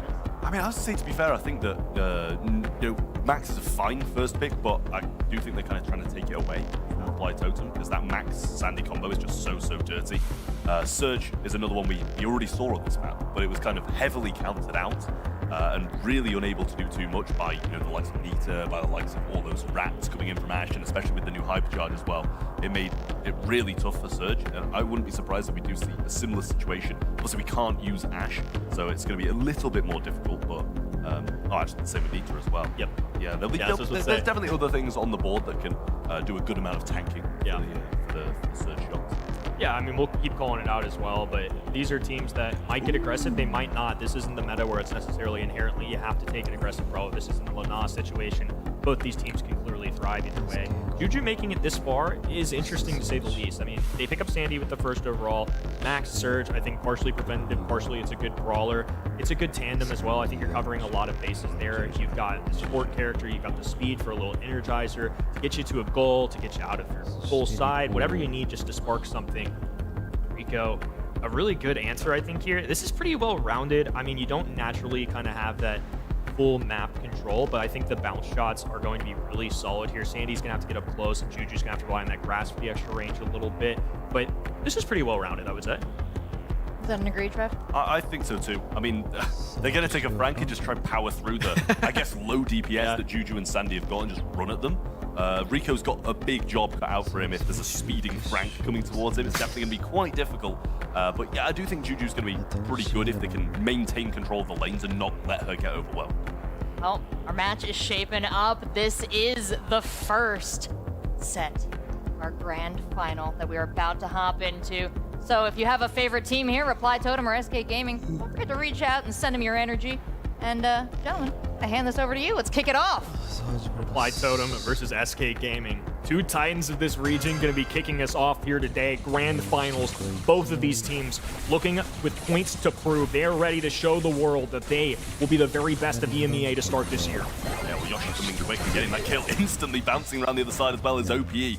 And this should surely be a goal. Angel Boy shouldn't be able to defend all of them themselves. Just waiting it out, and Super comes down too. Perfectly timed shot. And SK off to a flying start. SK Gaming started last year off hot in our first monthly finals. Pedro had the boys ready to go, and it looks like in this opening goal scenario, the exact same result. Ope climbing his way up this left-hand in, going for the gadget that allows him to pull people forward, dish out that damage. That's a huge takedown from Yashi on that left-hand in. Now SK can kind of make the decision if they want to go for it all. Bari left all alone, going to rely on an extra spawner here. It's enough time to push them back. All of SK kind of had to regenerate a little health. It's going to give Totem an opportunity. Frank comes in with a hypercharge, making the move, possibly trying to break out all of this grass and all of the walls. The root signs is there, but it is going to be able to eventually bring down the Frank and leave all three members of Totem in a good position to try and stop SK Gaming from any further advance. But they do need a goal themselves with only a minute and 20 on the clock. It's going to have to come at some point. Little pre-pop there from Maru. One of the benefits of Sandy in Brawl Ball is that gadget. It's essentially a free goal if you time it right. And unfortunately, he was just a little preemptive with that. It's going to be recharged about by now, though. He has a super. It's just a lone Joker. It's going to be insanely difficult for Joker to defend by himself. It should be an easy waltz in for Totem.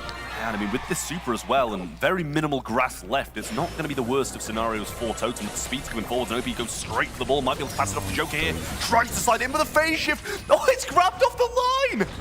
Just stopped by Reply Totem, and now it's their turn for an attack. I think it was a millisecond, but I believe he got the stun off in time. There was a phase shift, so it might have blocked it, but I think Sandy may have gotten a gadget off there. We're going to see all those gadgets exhausted, and now a hypercharge going down. Totem responding quickly. Ope dribbling right past Ayashi, break away on the right-hand end, and he's just going to lob it down. Going to try and hold on just a little bit longer and put Totem in a better position. Yeah, really nice stuff there coming in from Totem on the defense. Possibly a little bit of a mistake or a good stun. One or the other. Joker goes for a phase shift, and that does not work at all. Opie just sitting behind here, goes for the stun, gets Angel Boy. Brilliant connection from him.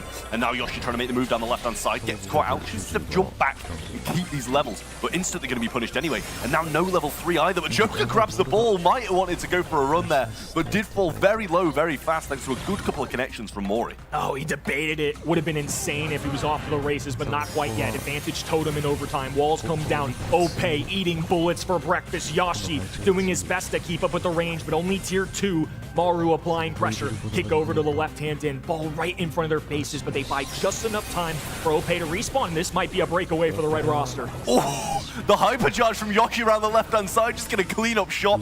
Angel Boy should be pretty close behind, and SK Gaming managed to get the job done. Woo! Making magic happen. SK Gaming had multiple opportunities there. It was so close to being a goal for the Max as well. And I think they got the ultimate block there. That phase shift play is the energy that Joker brings to the table. All around, I think he was a big part of that. On defense, when they need to get out of their goal side, he was ready with a super to move them forward. It's an instant momentum swing, and the tempo changes entirely. That's what allowed SK Gaming to get out of there. Joker's got plenty of reps on this brawler, and it certainly shows. Hope he goes for wall break again and does get a decent amount of it off. Joker around the right-hand side, as usual, being a bit of a pest in the back lines of Totem. But Yoshi getting a good couple of kills, and OP managed to secure himself a super. Angel Boy should be able to pick it up, but quickly traded by OPE. Nice plays from both teams. Early tier 2 for Surge. That's going to be a huge instigator for them. They need that offensive pressure. If Surge is on tier 1, it's basically a useless brawler. He's one of the worst in the games at that level. As he powers up, he gets better and better.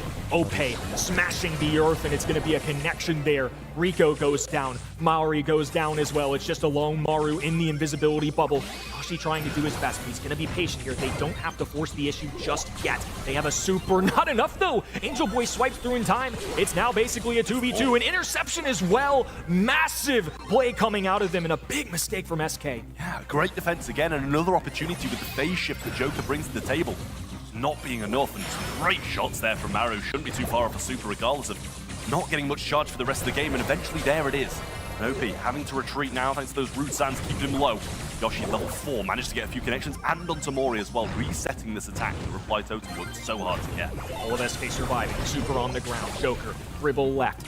Looking for the open space. Maru just hiding on the right-hand side. Angel Boy responding in time. The big man going down the left-hand in, trying to get this super off. Has a hypercharge available. Knows best, though. Going to hold off for now. Joker trying to defend them as much as possible. It's allowing Ope to get a little extra HP. He's going to swipe away. Can't quite connect to Maori, though. It's not going to be enough to get them a goal quite yet, but Yoshi's pickup is going to be a game changer. Catches him off guard. Uses the gadget as well. Gets some health back. OP should be able to come in with a big smash here and get the goal. All walls broken. Just chooses to walk it in.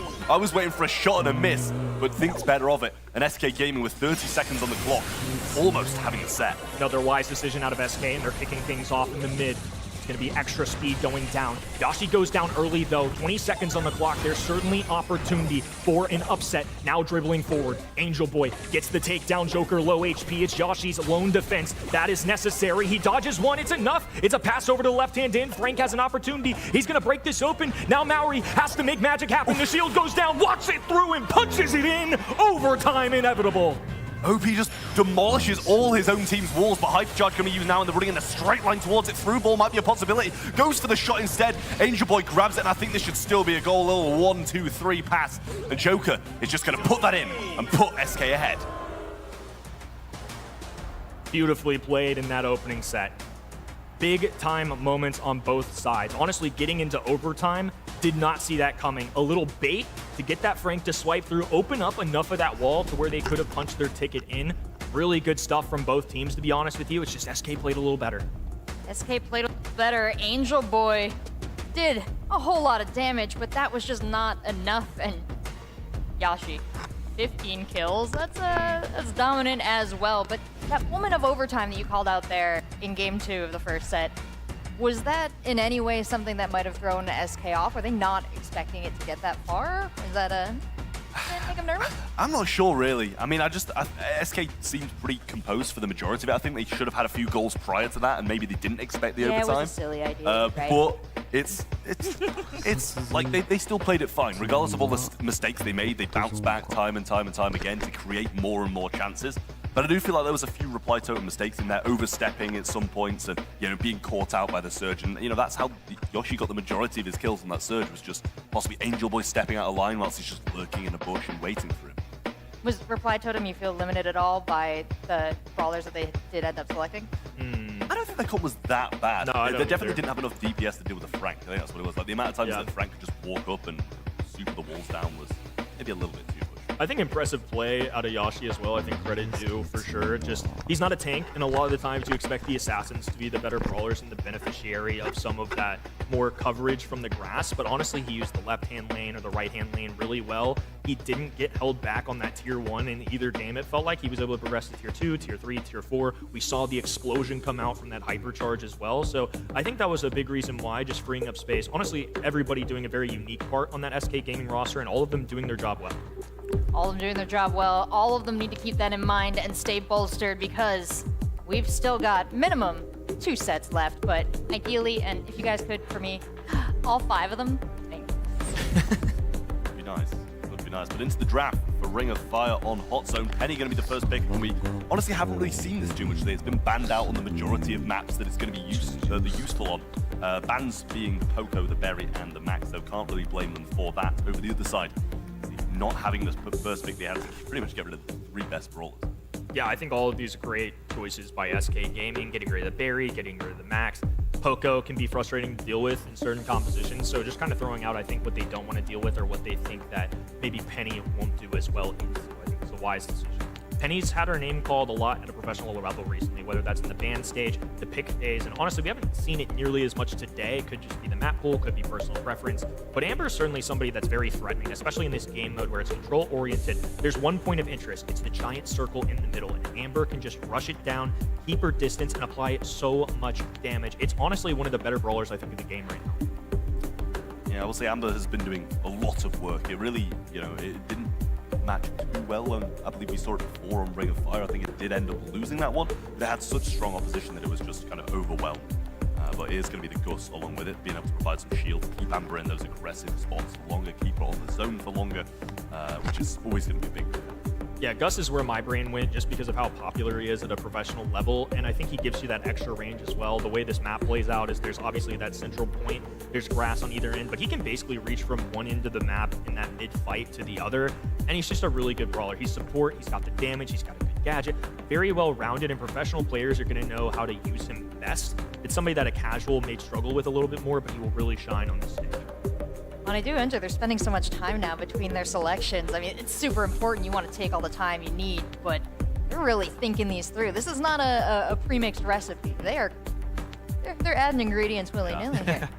I mean, they're just really using the time that they've been allocated because you can't make a mistake at this point through the draft phase. It's just very punishing to not be able to have a good draft or at least a 50-50 in these kind of grand final moments. Reply Totem versus SK Game, pretty much the El Clasico of EMEA Brawl. So definitely both teams on their edge of the seats, regardless of them being different from previous years. It's still a matchup that goes back such a long time. Bell and Draco going to be rounding them out here. I kind of like this. I think Bell for the long-range sharpshooter ability, so kind of contesting with that Gus. Also the Amber. You can get the little bounce off from the regular shot too. And I think Draco's survivability in combination with aggression might be why he's selected here. There's no Lu available too, so there's not going to be an instant freeze. It's going to be a little bit more difficult if they want to go something like a Colette to deal with this. You have Bell and Penny who have an advantageous matchup. The way they're going to go about it is going to be a Frank that's going to benefit from the Gus bubble to get a little extra damage. I don't blame them really for the Draco though either. Like I mentioned, I think if they get control of the map, they can press on that top wall, or you can pop a gadget and just get a few more percentage points. A lot of opportunities there. It sounds like you are pretty well researched on exactly. You sure you don't want to get in? I'm hyping you guys up as pro Maybe I'm players. the next team. I might be the next team. I'd be excited to see it, but right now I'm so excited to see this next match between SK Gaming and Reply Totem. We're heading into our second set. This could be a very comfortable pickup for XK. Could be a nice evening out for Reply Totem. But gentlemen, it's been a pleasure for me to listen to you both. It will be hopefully an even out for Reply Totem. Quite like to go all the way on this one, considering it's the grand final and SK Gaming one set up. Left-hand side, trying to make these water pushes, and Angel Boy takes a very different tank route. Just tries to stay on the zone. Ope trying to assert dominance early. He's going to take advantage of the fact that there's no wall break available for either side, so these aren't going to come down anytime soon. This is where the tides can turn, though. Baru gets a turret down in a spot on this bottom right-hand side where the lead players frequently put it, because it's hard to destroy. Thankfully, Ope has kind of free roam to go to this other end, but usually it's difficult to go for. I think he was kind of baiting that out a little bit. They might have assumed that he was going to go for the turret takedown, but he doesn't. He wipes away all that grass, and as a result, much more visibility for the other end. Turret still remains, though. That's the issue. Got it down just yet. Frank back up now, just using the shield on himself. Trying to keep himself in the mix, but extending this lead, which they have managed to develop. Deep lead now, but Totem stepping back onto the point, and Ope trying to get around this flank. Hypercharge can be used to get closer to Mori, who uses one of his own. Fortunately, steps on a nest egg, and that allows Maru to get away. Possibly a little pinch from Maru, but he goes down so fast. And this hypercharge turret on the right-hand side, double throwing down mortar shots now. Fantastic tandem between the hypercharged turret and one single nest egg. He's got a lot of health points. It takes time to bring him down, but when he's slowed down and then hit twice by a turret, it's going to make things much, much easier and honestly help for control of the mid. Mari with a nice tap there as well. It's still a small advantage for SK Gaming, despite what I think the kill category might be leaning towards Totem. Yeah, I think so too. They're just walking over them kill after kill, but Angel Boy goes in and Ope says no. Just carries on going towards the zone, and it's been the Gus who's kind of looming on it for so long. Mario has cycled this hypercharged turret now, and it's just something they're pretty much ignoring over the right-hand side. And in the long run, clearly now, as Totem do take the lead back, it might be the most helpful of choices. Just a huge back and forth. Angel Boy got stunned, couldn't pop the gadget there either. As a result, he's going to go down. SK Gaming now pressing the issue. Yoshi left-hand in the open space. Going to space the floor out a little bit as well from Joker. That's one of the things that Bell brings to the table. It's not as easy to cluster together when you get that bonus name. Almost getting the shot now. OP can't quite find it. Joker pretty much gets 3, but he's got a chance. OP gets the shield now, and Angel Boy goes in. 1 HP left thanks to the gadget and gets the kills. Heal thanks to the super as well. But Yoshi coming in the back end and 9% in it, and all of Totem just swarming the zone. Would line up perfectly for OP, but there's just not enough time. Sure, I mean, actually, he stops them. He gets them. Just a chance, but Mari's using everything to tank, and 10% lead results in the win. Replyto to manage it, but almost got taken out. That was some good little wiggling right there to get those last few percentage points. Dropping the turret. I think there may have even been a barrel in there as well, just weaving in and out. It was too impossible to get those final tags. Would have been an absolutely insane stop right there, but the damage was already done. Honestly, that's the way it probably should have gone. It took them a little bit longer to get there, but they were just cycling in kills so frequently, it felt like. This time, Angel Boy could be rushing up to the top, drops a gadget early. That's nice that they wasted. Unfortunately, it's going to cost them a trade, so this 2v2 situation is going to be a big deal. And so far, it's going to lean towards Joker's side, especially since he's got that shield. Yeah, he gets a few taps into that nest egg, still looming there, waiting for him to trip it. Angel Boy going forwards. Oh, baits out OP perfectly. The Gus shield going to keep him in the mix a bit longer, though, and Angel Boy gets taken out regardless. Yoshi doing a good job on the right-hand side. Joker will pinch across and get that as well. And just Mori alive. OP takes this chance to gain some ground. That's a big deal. OP can get in a little bit better positioning. He's going to absorb so much damage. Angel Boy forced to use another gadget there. He's going through these so early. Nonetheless, though, Totem take control. They've now got a couple nest eggs down. A penny turret planted. That's one of the problems with Frank, especially on this map. It's not a lot of close quarters. You're going to be able to charge that super relatively easily, and as a result, there's going to be penny turret after penny turret. Yeah, use the hypercharge there to get all of those walls down, but Angel Boy surviving on 1 HP. Gadget obviously was used, and that possibly might be his last one. I didn't actually get a look at it, but he used to use so many of those. Maru now over the left-hand side, the only one alive. And OP in a great position with the super here. Does waste it, and gets baited out again. I believe Angel Boy's using the +1. That should be his last one there. Doesn't get to use the super in time for the extra heals, and Joker will get the takedown, forced to pop a bubble. 1v2 situation. He's going to need to rely on mechanics here. Gets a nice tap, make it twice. Maori falls, and SK Gaming will extend the lead. Yeah, no gadgets left for Angel Boy now, and being hunted down by OP. Shield provided as well, and Maru at close range against OP. He doesn't really have much hope. 3v1 at a 20% lead, so close to victory. This has got to be SK. OP really working for the win here. He's died a lot, but he's certainly dished out plenty of damage. Climbing up to 100%. Maru with low HP won't be enough. SK Gaming match the set. I mean, SK really played that very, very well. Towards the back end of the game, at least, it seemed to be a bit Totem-sided to start again, but once those gadgets were all expended and Draco becomes a bit more useless, that's when they started to re-establish themselves, and that's when, it was the Frank just started winning that matchup over and over. This is the caliber of play we would expect from some of EMEA's finest. This is our grand finals after all. It's not a monthly final, but there's still plenty of cash on the line, a lot of pride, and a point to prove here early. SK Gaming starting out with the first takedown here is massive. Maori left all alone. Maru forced away, and Joker tripping 2 of those up early. That is a big deal as this match goes on. Just about snags one of those ghosts though, and does manage to, double from OP, almost gets 3 as Mori goes very aggressive towards him. There's still a nest egg on this bottom left-hand side of the zone, but SK Gaming quickly even out the lead that Totem managed to establish early into the game. OP going forwards, gets the kill on Angel Boy, and Angel Boy's holding on to these gadgets, but probably in moments where he should be using them in this game. OP's been able to single out opponent after opponent, and you know that Frank has to be dealt with as a tribe. You can't do it by yourself. There's a gadget. That's a nice one there. No connections there for Maori, though. It's going to be a tough look. They've got all 3 members standing up right now. Joker forced away. He can't do it by himself either, and OP going to be forced to absorb a little bit of damage to give his teammates a little space to breathe. Yeah, the shield was missed on OP in the bottom side as well, and that could really have affected things negatively for SK, but so far so good since then as they re-establish this control once more. OP gets the shield this time and moves forward, tries to push Totem into the backlines. And they've got a pretty good lead now. Angel Boy moving forwards again, has some gadgets this time, but shouldn't survive too much longer. Love the timings coming out of SK. A real veteran presence, tripping them up so that the slowdown doesn't affect them later down the line. There's still one lurking on that bottom left-hand end, but with so much presence in this hot zone, it's ultimately not going to matter much. A super going down. Angel Boy popped the gadget, and it still was not enough. OP survives, has an extra shield to keep him up here too, and SK Gaming climbing themselves up to 100. All they need is Joker to hold on for dear life. Angel Boy can't close the gap, but Yashi will march in. It's just enough. It's going to take the ultimate stand, though. This has got to be perfect from Totem, or they're going to be dropping 2 sets down. SK going to keep on pushing forwards now. Frank's health should get them onto the zone, unless everybody focuses in. The shield's there, and the 1% is as well. SK Gaming take the set and make it 2. Heart-pounding situation there as that percentage was counting up, but just not fast enough for Reply Totem despite their ability to hold on to that point. Tragic, but SK Gaming, we've been watching them throughout this. You guys have been watching them for season after season.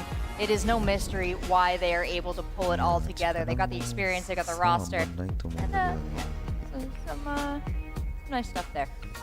Relatively close. Yeah, relatively close. It felt like the first game, Totem were really dominating the kill category, but OP certainly made up for it as the set progressed. I felt like that was a huge factor, especially in that third one. I never really felt like OP was in a scenario where it was all 3 of them focusing him down. Didn't feel like Angel Boy got the best value out of his gadgets either. Draco's not an easy one to play. I know it's a very prevalent brawler at a professional level, but even for some of the world's best, not an easy one to pilot. Tough one, but we've got another tough one coming up. Shooting Star. We've seen these go pretty fully one way or the other, you know. It's I'm not an expert. I see him pick up the blue star and I go, that guy's probably gonna do pretty okay. But break it down for me. What do we have to do here as Reply Totem to rally to get through SK in this one? I mean, I think it's tough. I don't know if they kind of take risks or they do just play kind of the more long-range route. It seems like Shooting Stars now pivoted towards a bit more of a mid-range brawl rather than kind of the absolute sharpshooters and throwers that it used to be. Definitely a few kind of pearls thrown in here and there, and obviously G is a long-range brawler, but it just peppers a long range, right? Like, kind of not really going to have the best of matchups against quite a few. So I'm just curious whether or not they're going to stick with old metas and try and play a bit more sharpshootery or pivot to new and try these pearls and things like that. In terms of the mental game as well, this is a really tough one for Totem, to be honest with you. They're going to be pretty fatigued at this point. It's been 3-2s the whole way. Sometimes they thought they were winning, they almost got reverse swept, then they didn't. And they almost got reverse swept, and then they didn't. It's one of those things where it's a lot to take in. I mean, they've made it this far. They're now down 2-0. This is the ultimate test on a day where you have had to battle after battle. Can you come back against the ultimate opponent, the best one you've seen so far today? Let's remind him what's on the line. We've got a $5,000 prize pool for today's tournament. We've also got the first event of 2025, a great way to make a splash in the greater scene. If you could pick up a championship here in a first place finish, Reply Totem might be able to rally here, but taking a look at what they've banned, starting to pick. Give me your vibes off this one, Trev. Yeah, I mean, Angelo's a great shout early on. The water in kind of the mid portion of the map that you can hover over lets you get out the way of pretty much multiple lanes, whether you're playing mid, whether you're playing lane. You can kind of move about so freely, whereas a lot of other brawlers are going to have such a hard time rotating or staying out the way of shots. Ban-wise, Bell, Gus, Pearl. I mean, we got the Pearl in there, which is one of the mid-range brawlers that I did mention. And over the other side, SK really didn't want to see throwers, the Tick and the Juju being the first bans, and Gene along with that as well. They're going to go a bit more of a sharpshooter route so far. With the Nanny, and I honestly don't blame them at all taking that away from Reply Totem with Angel. And now they pair it with Max as well, and I think by doing that, you're kind of locking out the other side from going sharpshooters, right? You have Nani, who's going to address something like a Piper if they wanted to go with that, one of those stereotypical options, and Max is going to be great at that too. It's also a comfort pick. I mean, that's important. If it's a good brawler that you're also comfortable with, somebody like Joker has been so good today and throughout his career with this brawler. It's really awesome to kind of see that kind of mesh and go together where that strategy plus comfort kind of blends together. Now, does that at any point start to become a risk? You're comfortable, you know, they maybe leave it out, they bait because they're waiting for you to pick it. They've got the perfect strategy lined up. Have we seen that happen yet? I mean, Spoo touched on some like kind of draft traps a little bit earlier on. We haven't seen too many of them. We've seen a couple. I think one failed quite miserably and the other one did work quite well. So it's very 50-50 of whether or not, you know, your opponents can pivot on the fly with their draft as well. But that is, it worked earlier, the kit, right? Yeah, it did work. Yeah. I mean, I still have to question it a little bit. I think it's quite good on this map, especially, you know, pair a little RT with it as well. In those closing seconds, good amount of health, throwing over the walls, gets you out of some sticky situations. Yeah, you get a little hybrid thrower, extra heals, but it's getting those tags and getting to that stage that can be the tough part, especially against somebody with Max who's a phase shift, Nani, who can kind of stretch the map and keep the distance. I don't necessarily think this is going to be the easiest thing in the world for a kit. Penny's a little surprising. I know it's shooting star, but to your point, this really has felt like a more mid-range meta, not necessarily the long range that we see frequently. Might be for the Penny barrel as well to get an insta shutdown onto something like a kit if it gets up in the face, so I don't really mind this. You also get control with old Lobber the turret. Honestly, I think a pretty good shout out to SK Gaming. I think this is another really good draft. Oh, we are on match point here for SK Gaming. Reply Totem with everything to lose, so they're resorting to the kit. We saw it work out once before today. I'm a fan of cats. Reply Totem, I'm a fan of going the distance too. So let's see if you can hold on through this one, hold on through the next, and give me that beautiful grand final. But gentlemen, take it away. We got a match to get through first. Yeah, the kit's very much all or nothing, and that is, I think, the perfect way to describe Reply Totem's situation at the moment. They're going to have to get absolutely everything, or they're going to be going home.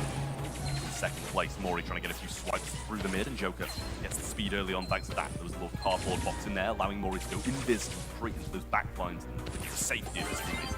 The good news is they've gotten a kill, they've got the blue star, and Maori does have a super. He's able to attach himself at any given moment, make a dive as well, something we didn't even mention. If he just dives onto an opposing brawler, that stuns them. They can't move. That allows Totem to line up those easy shots. They've got a little extra distance. That's plenty of map to cover. Yeah, you have to pretty much time it perfectly to when your teammates can assist you and theirs can't as well at the same time. So definitely a difficult thing, but in a situation like this, it's not the worst just to try and get your team out of it. OP going forwards now gets a connection onto Maru, but not the kill just yet. Heals available if Mori jumps on you back, but it also opens up to two people being in one area. Now the jump goes in, Natty peep onto him, but Joker's stunned for a longer duration, and that extends it to 5-2. That's a fine trade. Unfortunately, they give it the blue star, which is the big deal. They're on their back foot. Now Maori doesn't have a super. Ideally, you would have liked to see him stay up, but that was a pretty impossible ask. You can see Angelo hugging that right wall, just trying to stay alive, kind of forced to make a move there and cover for his teammate. This mortar raining down, but I don't think he can reach all the way into the back lines of this Reply Totem spawn. OP's going to go in and get that blue star, comes with it as well. And so does the lead. Oh, what a tap that is from OP. He gets both of them to 20. Down one goes, and Joker's hungry for more. The peep sliding through as well with the hypercharge. Angel Boy gets bounced forwards, and the mortar shot almost lands on him. Joker's going to hypercharge in. He's thirsty for these kills. They smell blood in the water, and Totem backs against the wall. Good news for them. Only down 2 stars in reality, but they have no positioning here. 15 on the shot clock. Maru climbing. Angel Boy left hand in, and now he's going to have Maori to assist him. He needs to do it quickly, though. They got to make this count. Low HP, 5 to go. Need to get some tags, making the sharpshooter shots count. A little preemptive jump in there, but they don't have enough time on the clock. They put themselves in a corner, turtle up, and give themselves a match point. Oof, very, very close though, I will say. Those closing games, we saw so many of them in World Finals, where it just comes down to the closing seconds and almost get the turnaround. They got one, but it just wasn't enough thanks to that blue star. SK Gaming do survive and go directly to match point against Reply Totem. This one will decide whether they're going to get swept or if they'll have a chance. An early start as well. Once again, a rerun. Totem going to be grabbing this blue star. Large part due to Kit. He can get there a little quicker. He's got the invisibility if he needs to get in or out. Now it's up to Tags. A little blend of right and left. Oh, and the return to Cinder, perfect. That's where the sharpshooter counter ability comes in. The more damage that Nani receives from that blow, that gadget, will do way more on the returning side. Great tap there as well. Pete's going to come in. Mori goes for the jump. Return to sender was used. And Angel Boy is there to tank just in case it's needed. The super on the right-hand side will burn through this salty barrel that was placed down, and another shot onto OP will have him taking down. Maru doing a good job of landing some connections. Unfortunately, Maori just missed his super entirely. A miscalculation, to say the least. Angel Boy does have left side under control. Maru making another tap. Ooh, a little phase shift to get away from there. The more they burn through those early, the better in the long term. I mean, I think he was... I'm not sure if he timed that absolutely perfectly and dashed through Angel Boy's hack to get him killed. I'm not sure if that's what he did, but it seemed like that was his intention of this. Now super still available for Mori. Hasn't actually jumped on one of his teammates yet, or at least hasn't successfully jumped on one of his teammates. The cardboard box gets him in this grass on the left-hand side. OP seems to be oblivious to it, but Yoshi will scout it out for him, and Joker will move over there. Now he gets on his teammate and wants to try and make a move. SK Gaming doing a really good job with that internal clock. When they don't see Kit for more than a couple seconds, they're going to start firing into those bushes. They know something is wrong. That's what separates good from great. Joker diving in, gets out. Now a massive Nani Pete makes the perfect connection as well. They just push him back. Easy money for SK Gaming.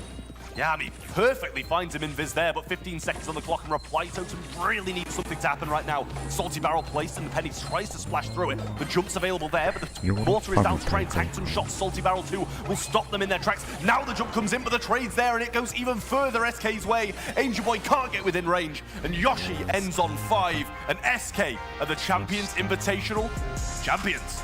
Congratulations, SK Gaming. What an impressive finish. They made it all the way to the grand finals, and then they swept the team that took out the current world champions. A dominating performance, beautiful choices throughout that got them there.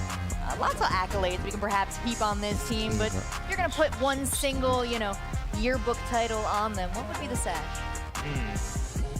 I don't know. I think in one word, that's a lot of perseverance. I mean, they've come out, and in terms of like watching scrims, I don't know how many hours every team's put in, but they put in a lot of work. It was clear that they were putting in multiple times a day, like a lot of these teams are, not to take away that they're not working hard, but they clearly came in with a mission. They wanted to start the year strong. It's something they did last year, and the inconsistency definitely showed throughout EMEA. Even for Humble, their champions, they had one monthly finals, grand finals wins. They know how hard it is to come away with a victory in this region, and I know this is not a monthly finals, but to start January off on a high, a 3-0 victory in the grand finals, and essentially marching your way through this entire bracket, I think that's a statement.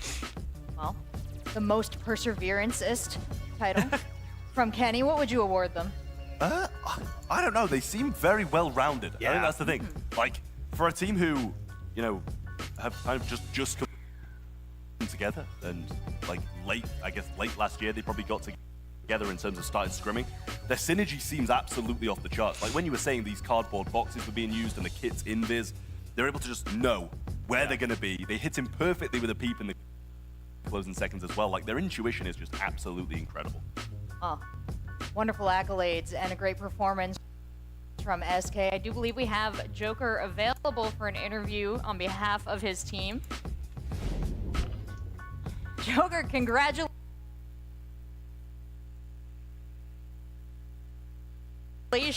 Big pickup here with that first place finish in our Champions Invitational. How you feeling? I mean, obviously, it's really good to win the first month. Yeah, I mean, it couldn't have been better. 3-0 in the final. I'm really happy.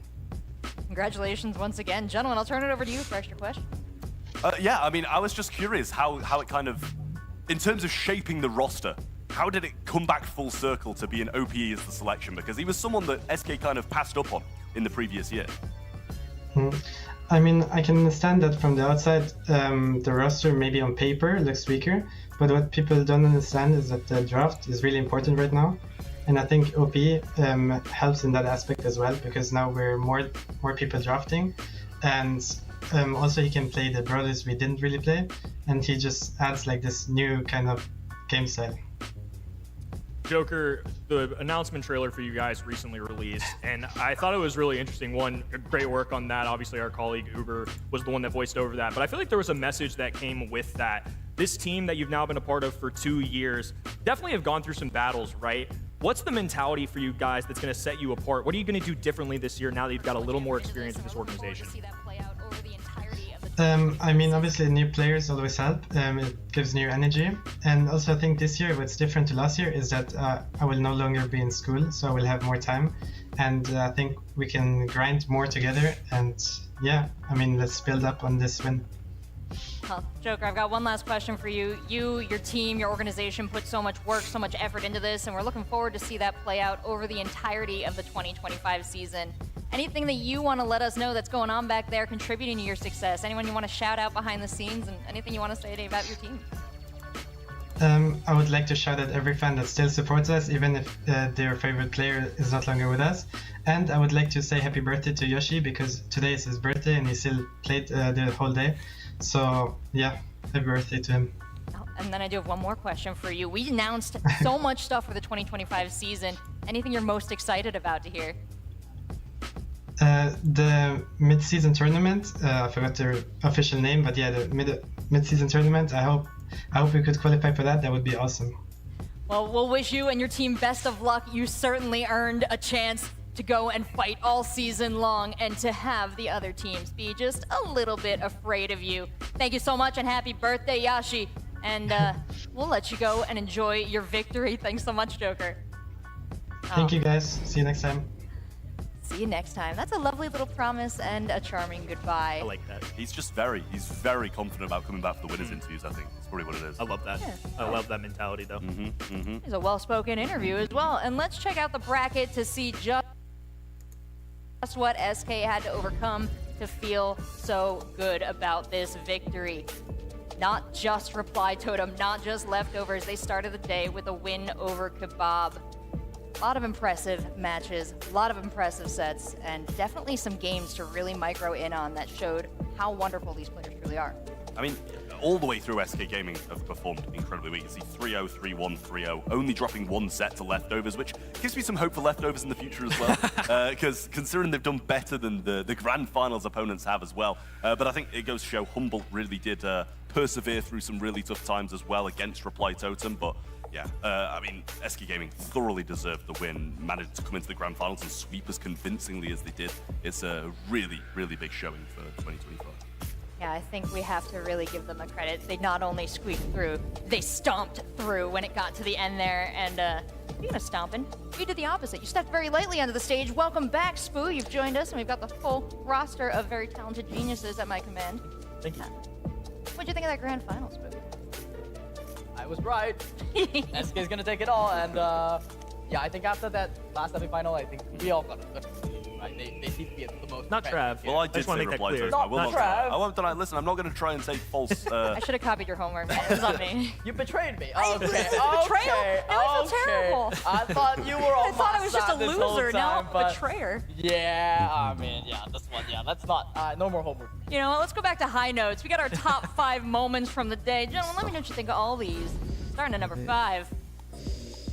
Well, this is going to be a nice little play here. On the other end, going to be an immediate response at a Joker. Honestly, this set was just kind of a wild one. A lot of really quick goals and honestly some top frags. This match in general, though, Trav, ugh, so good.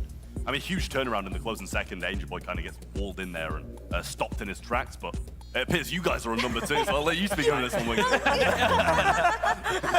I didn't realize the reaction was this visceral. How passionate. But, okay. It's a joy to sit next to you during the games. It's a joy to watch this too. Can't say we don't love our jobs. Won't take that away from you.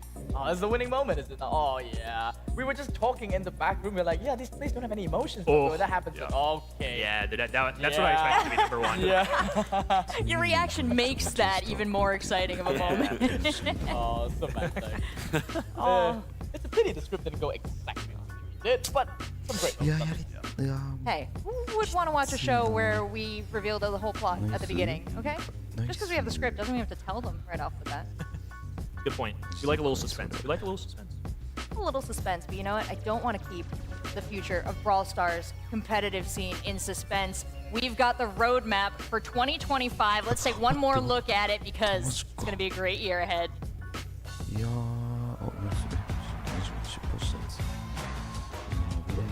Welcome to the Brawl Stars Championship 2025. With more action-packed events, a total prize pool of $2 million, and exciting changes, you won't want to miss it. Let's dive in. In 2025, the championship starts in February, featuring 6 months of online play and 3 in-person events, exploring locations new to Brawl Stars Championship. You're increasing points earned for monthly qualifiers to create a more balanced playing field, and doubling all points during the summer split, adding excitement up to the last chance qualifier. Seeding has also improved. Instead of random assignments, placements are based on points and performance, ensuring fair matchups each month. We start the year with the Spring Split, which contains 3 monthly seasons through which players can earn points for the regional leaderboard. Did we mention we'll have a 3rd in-person event in 2025? Introducing the Brawl Cup, where 8 teams from around the world will compete to unlock an additional World Finals or LCQ slot for their home region. After another 3 monthly seasons during Summer Split, we'll kick off the postseason with a 16-team Last Chance qualifier, before wrapping up the year with the 16-team World Finals. Each monthly season has 3 phases that kicks off with the in-game championship challenge event, after which players choose a persistent team to play with in the regional monthly qualifiers, which are now split into 2 distinct days. Day 1 of each MQ is for up-and-coming teams to battle through a single elimination bracket, from which the top 16 teams will make it to Day 2, where the 16 top-seeded teams from the region will await them in a double elimination bracket.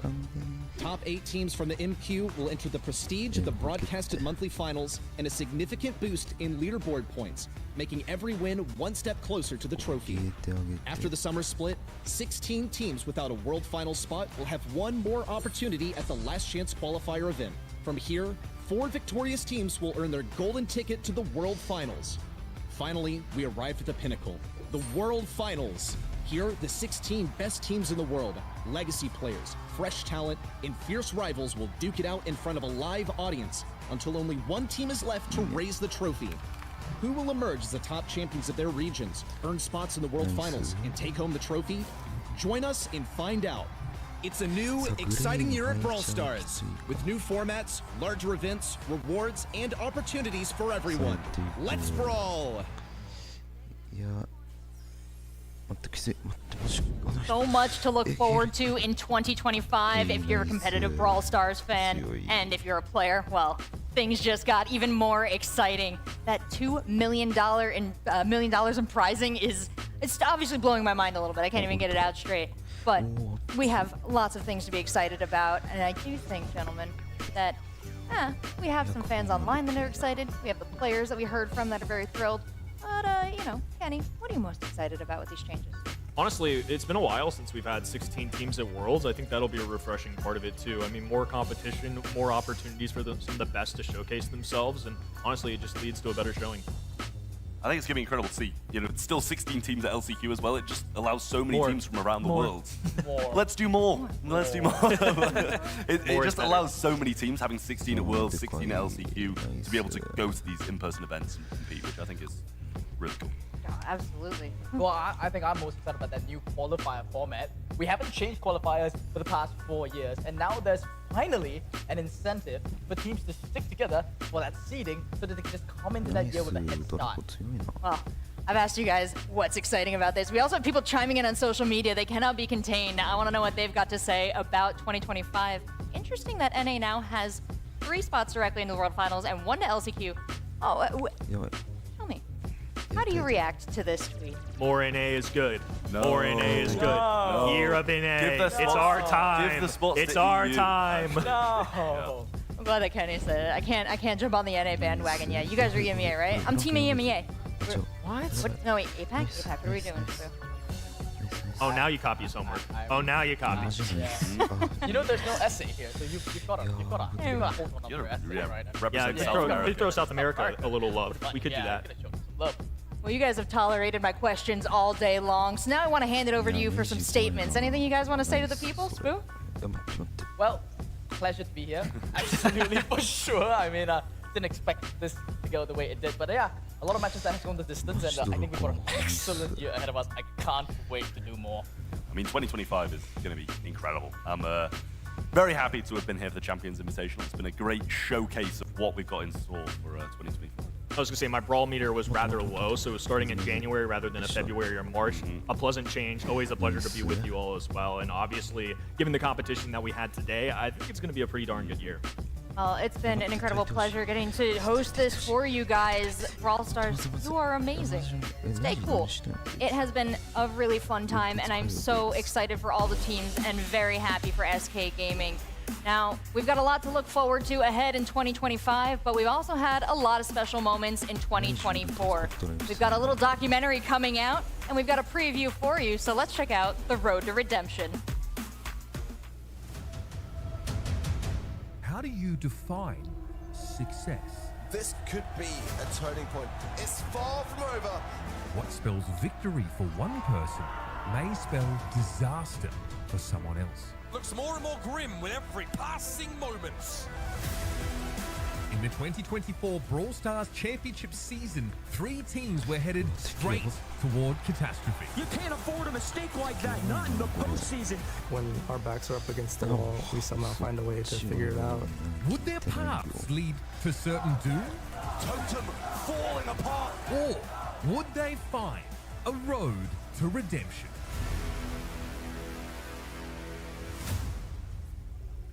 Yeah, もう猫やばいうざいな。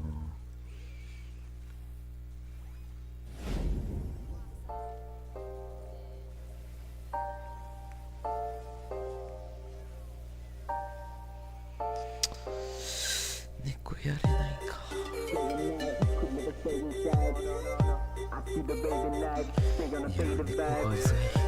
Never wasting time, 1, 2 check on the mic. Yeah, it's about to go down, it's about to get live. Day and night, could never stay inside. I see the raving lights, stay on the faded vibe. Never wasting time, 1, 2 check on the mic. It's about to go down, it's about to get live.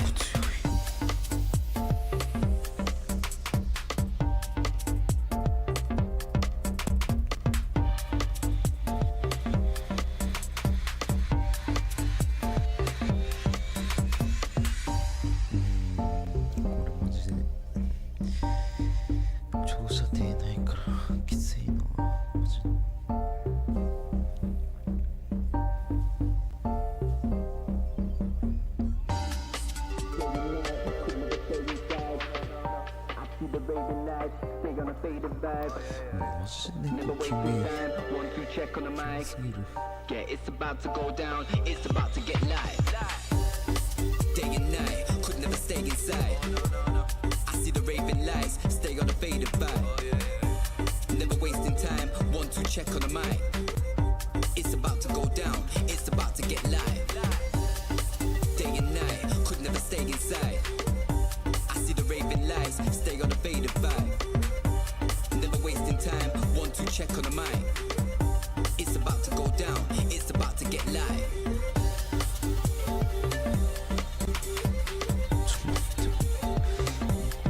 It's about to get live.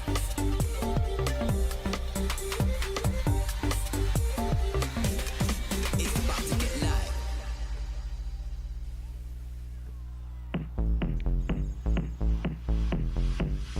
Sauvage et libre, je me lance, sauvage et fier, je danse, personne ne peut m'arrêter, sauvage et libre à jamais.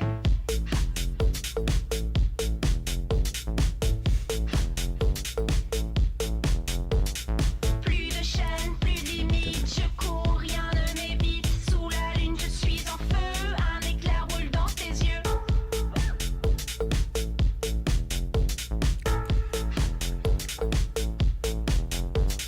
Je mords la nuit et le jour, sans peur et sans détour. Avec ou sans toi je vole, tu es sauvage, tu m'affoles. Sauvage. Sauvage. Sauvage. Tous ces rythmes qui battent dans ma tête, dans ta tête se déchaînent. Ces jours de fête, toujours la fête.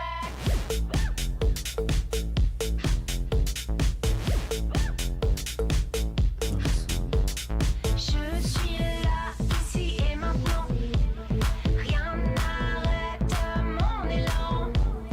Le choix est mien, je le prends, je livre à chaque moment, à chaque moment, chaque moment. Je mords la nuit et le jour, sans peur et sans détour. Avec ou sans toi je vole, tu es sauvage, tu m'affoles. Sauvage.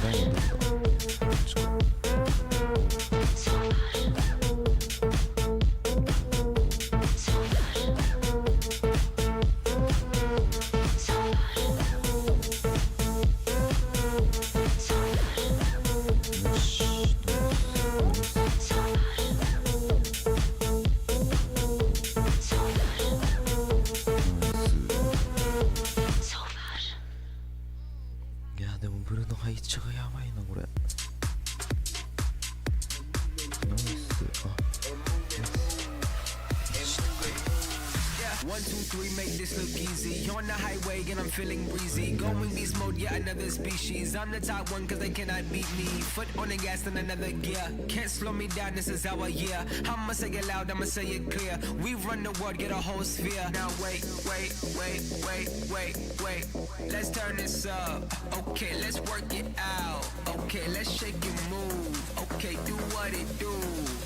I'm feeling great. Now let's turn on the cool. Yeah, baby.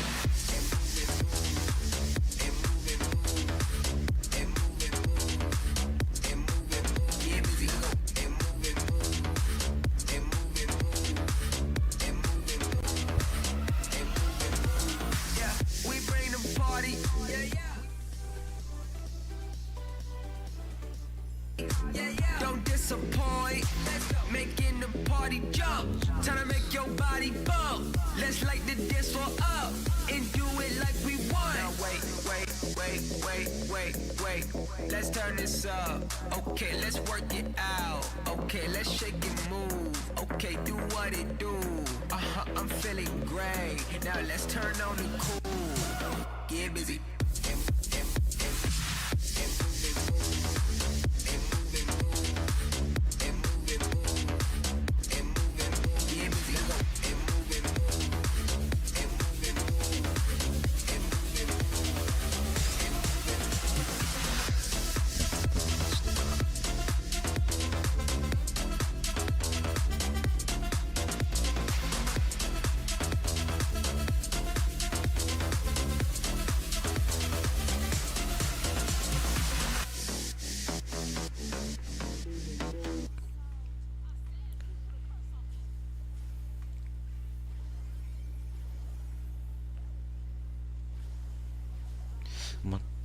お部屋探しはいい部屋ネット。お部屋探しはスピード勝負。いい部屋ネット。早っめっちゃ早っ。いい部屋見つけた。いい部屋ネットで探そう。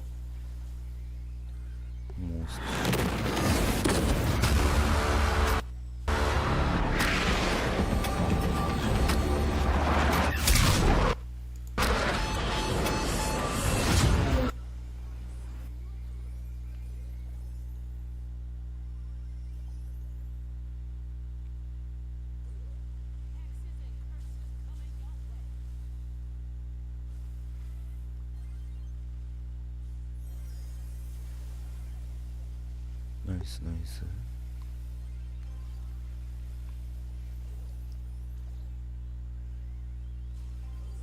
あ、もうそこや。ああ、もうやば。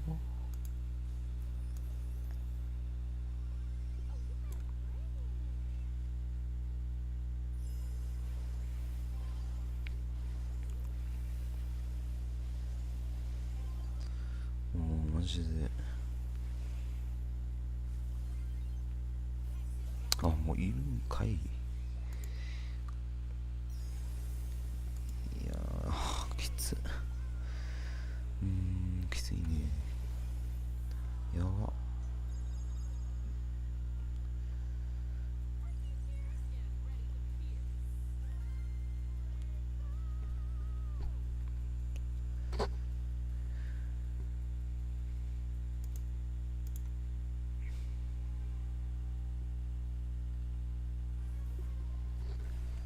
ちゃんとやろう。編集。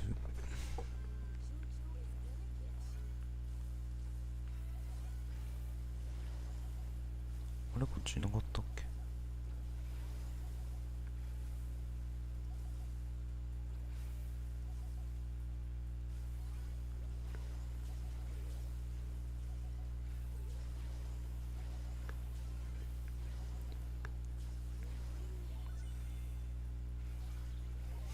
何してん？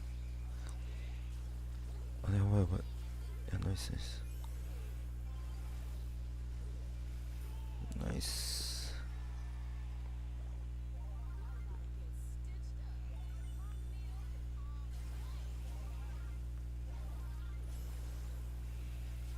いや、やばいな。カニが最高。あ、ナイス。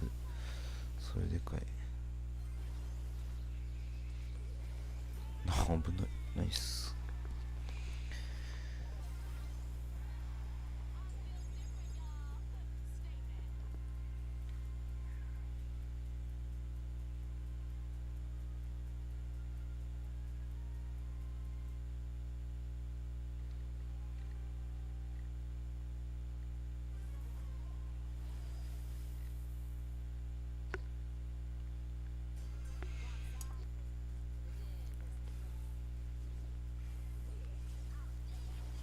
待って待って、ああもう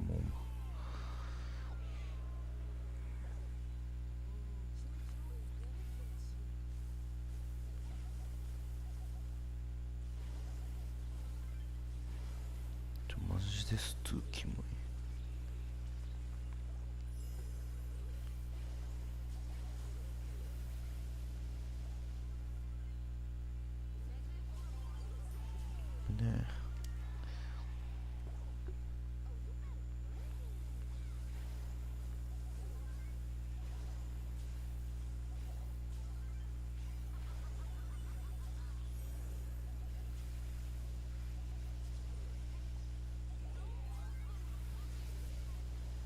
ね何してんの？マジで何してんの？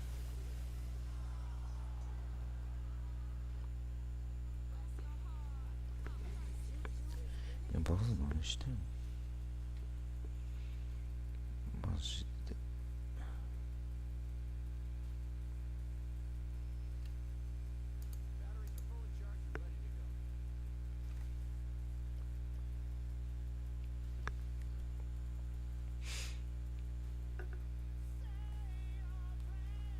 本当によ。まず何がしたい？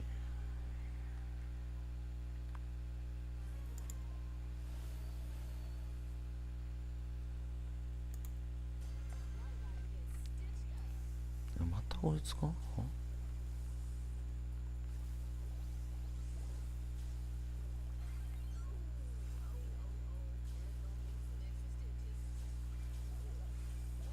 ああ、待って。はあ、もう何してんの？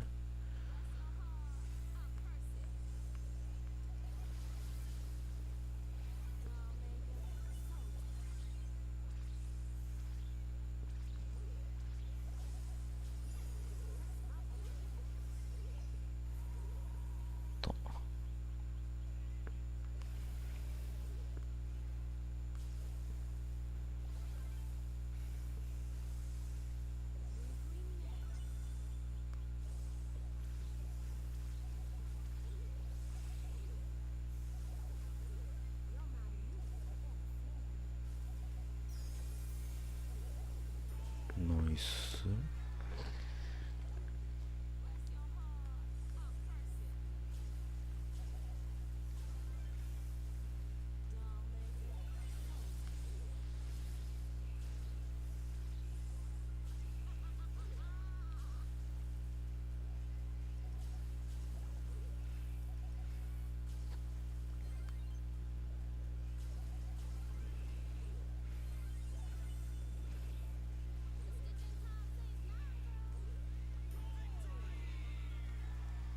ナイス。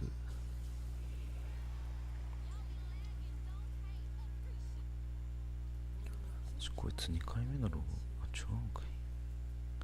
別のやつだった。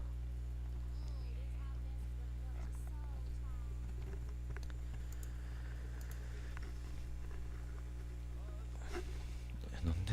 誰？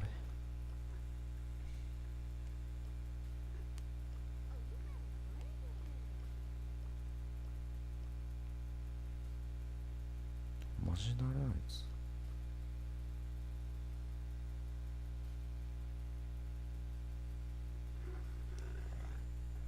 キモい。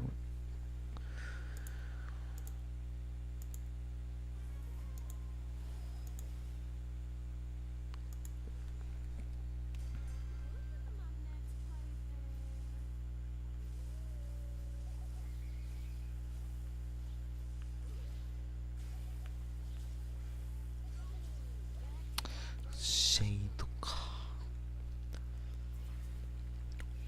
シェイドむずいよな、マジで。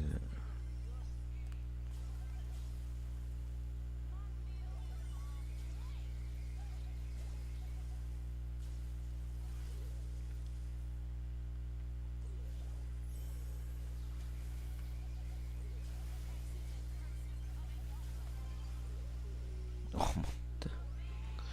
あ、もうだる。壁邪魔。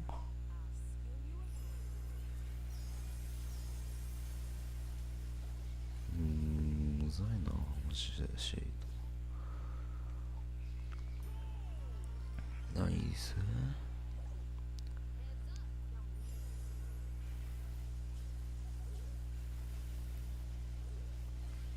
ミスった。マ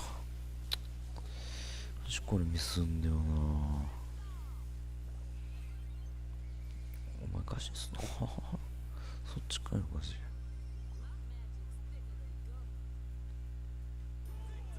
最近そっち流行ってんのかよ。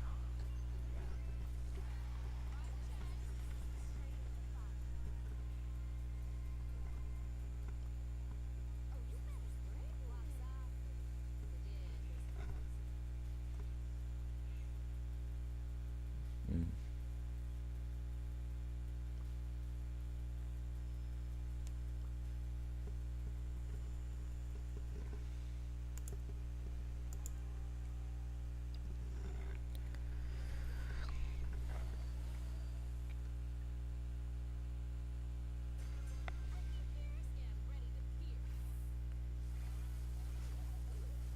待ってまずい。ああもういやーごめん。 Look at my next plaything.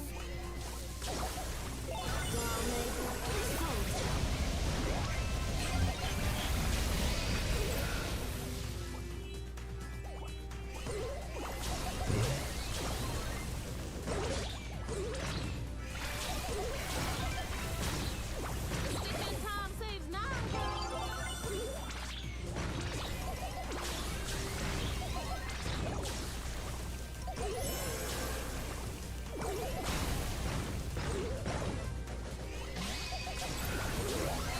Ain't no beating Cajun magic.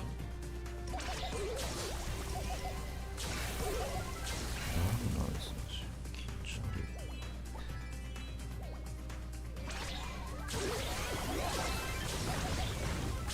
Blue green magic.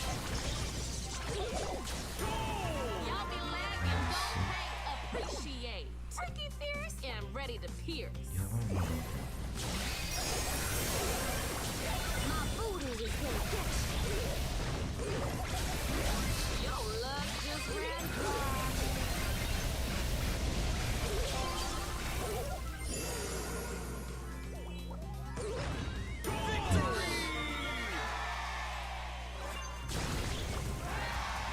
I'm gonna stay here.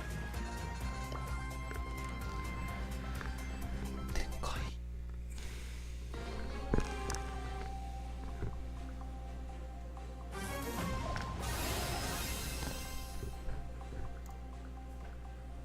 Walk softly, for the dead listen close.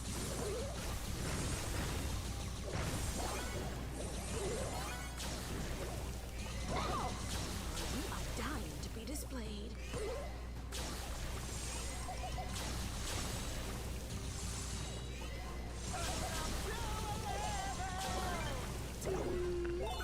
My baby's on go-go. Heads up, you're next.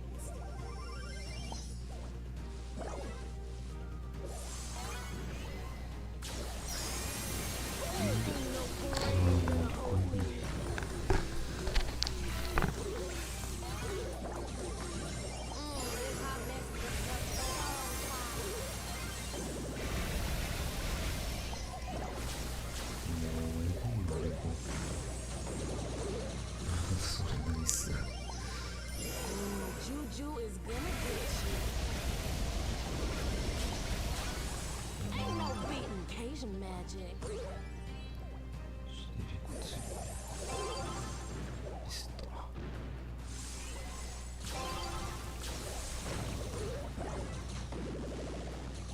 Well, aren't you special?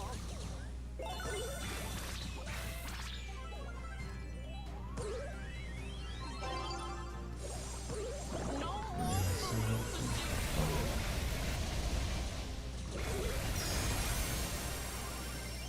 this hot mess is gonna melt your soul, child.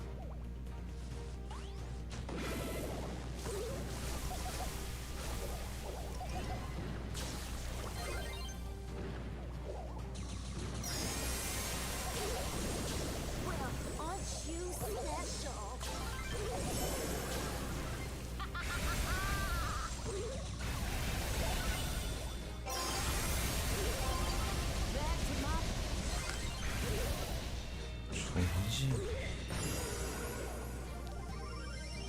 fierce and ready to pierce.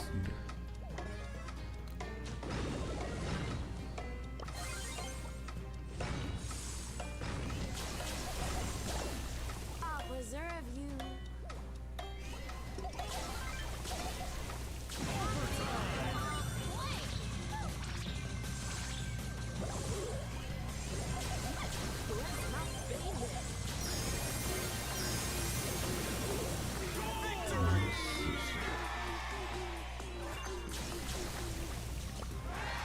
Y'all be lagging, don't hate, appreciate.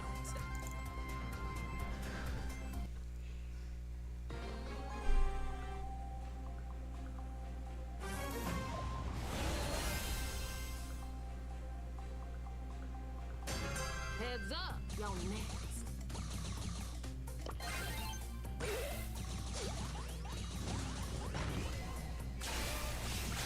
Well, aren't you special?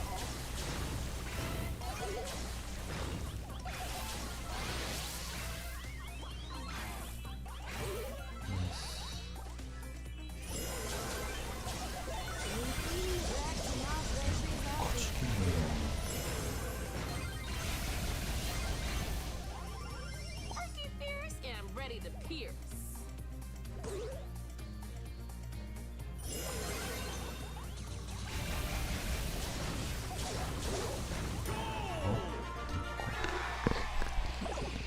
Step up or step out.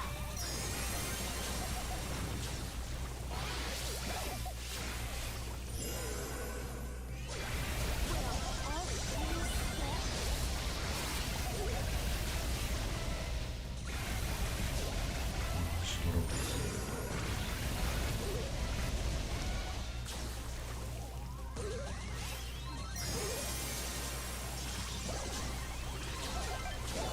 Green magic.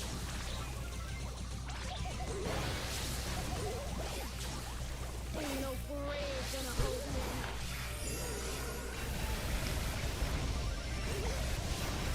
My magic's thicker than rubber. My voodoo will protect you. You're my new best friend.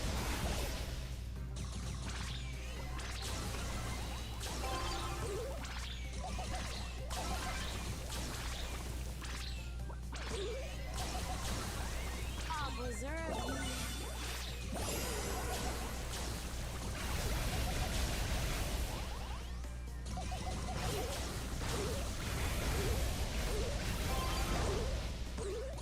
Doll maker, soul taker.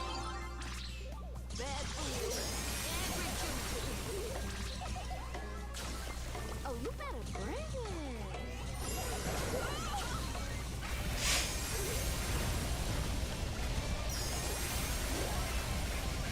Y'all gotta get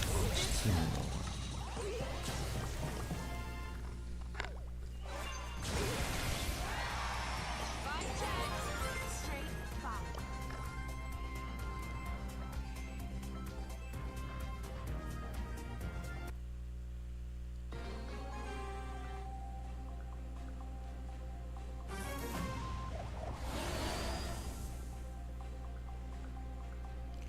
My magic's thicker than gumbo.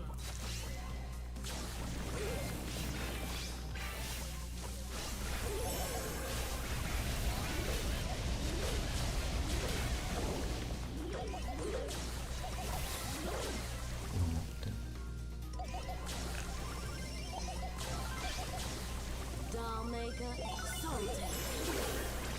I said, move your cups off me.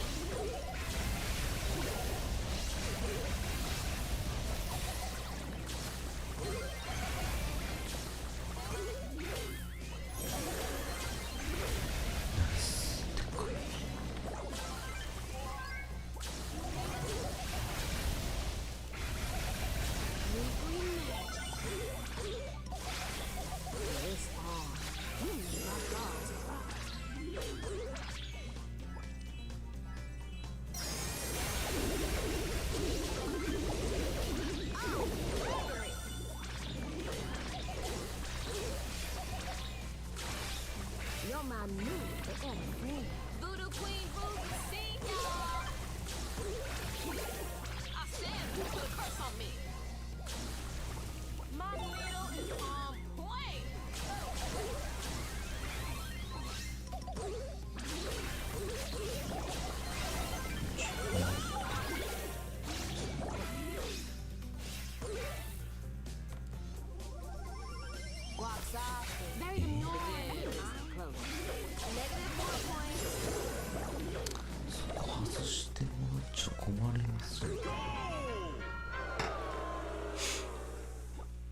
to get stitched up.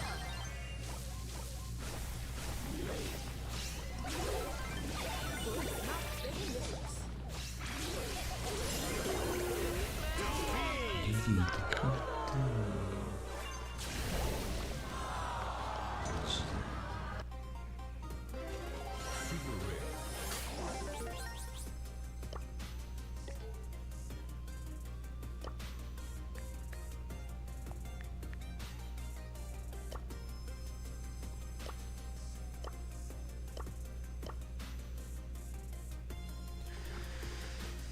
じゃあもう配信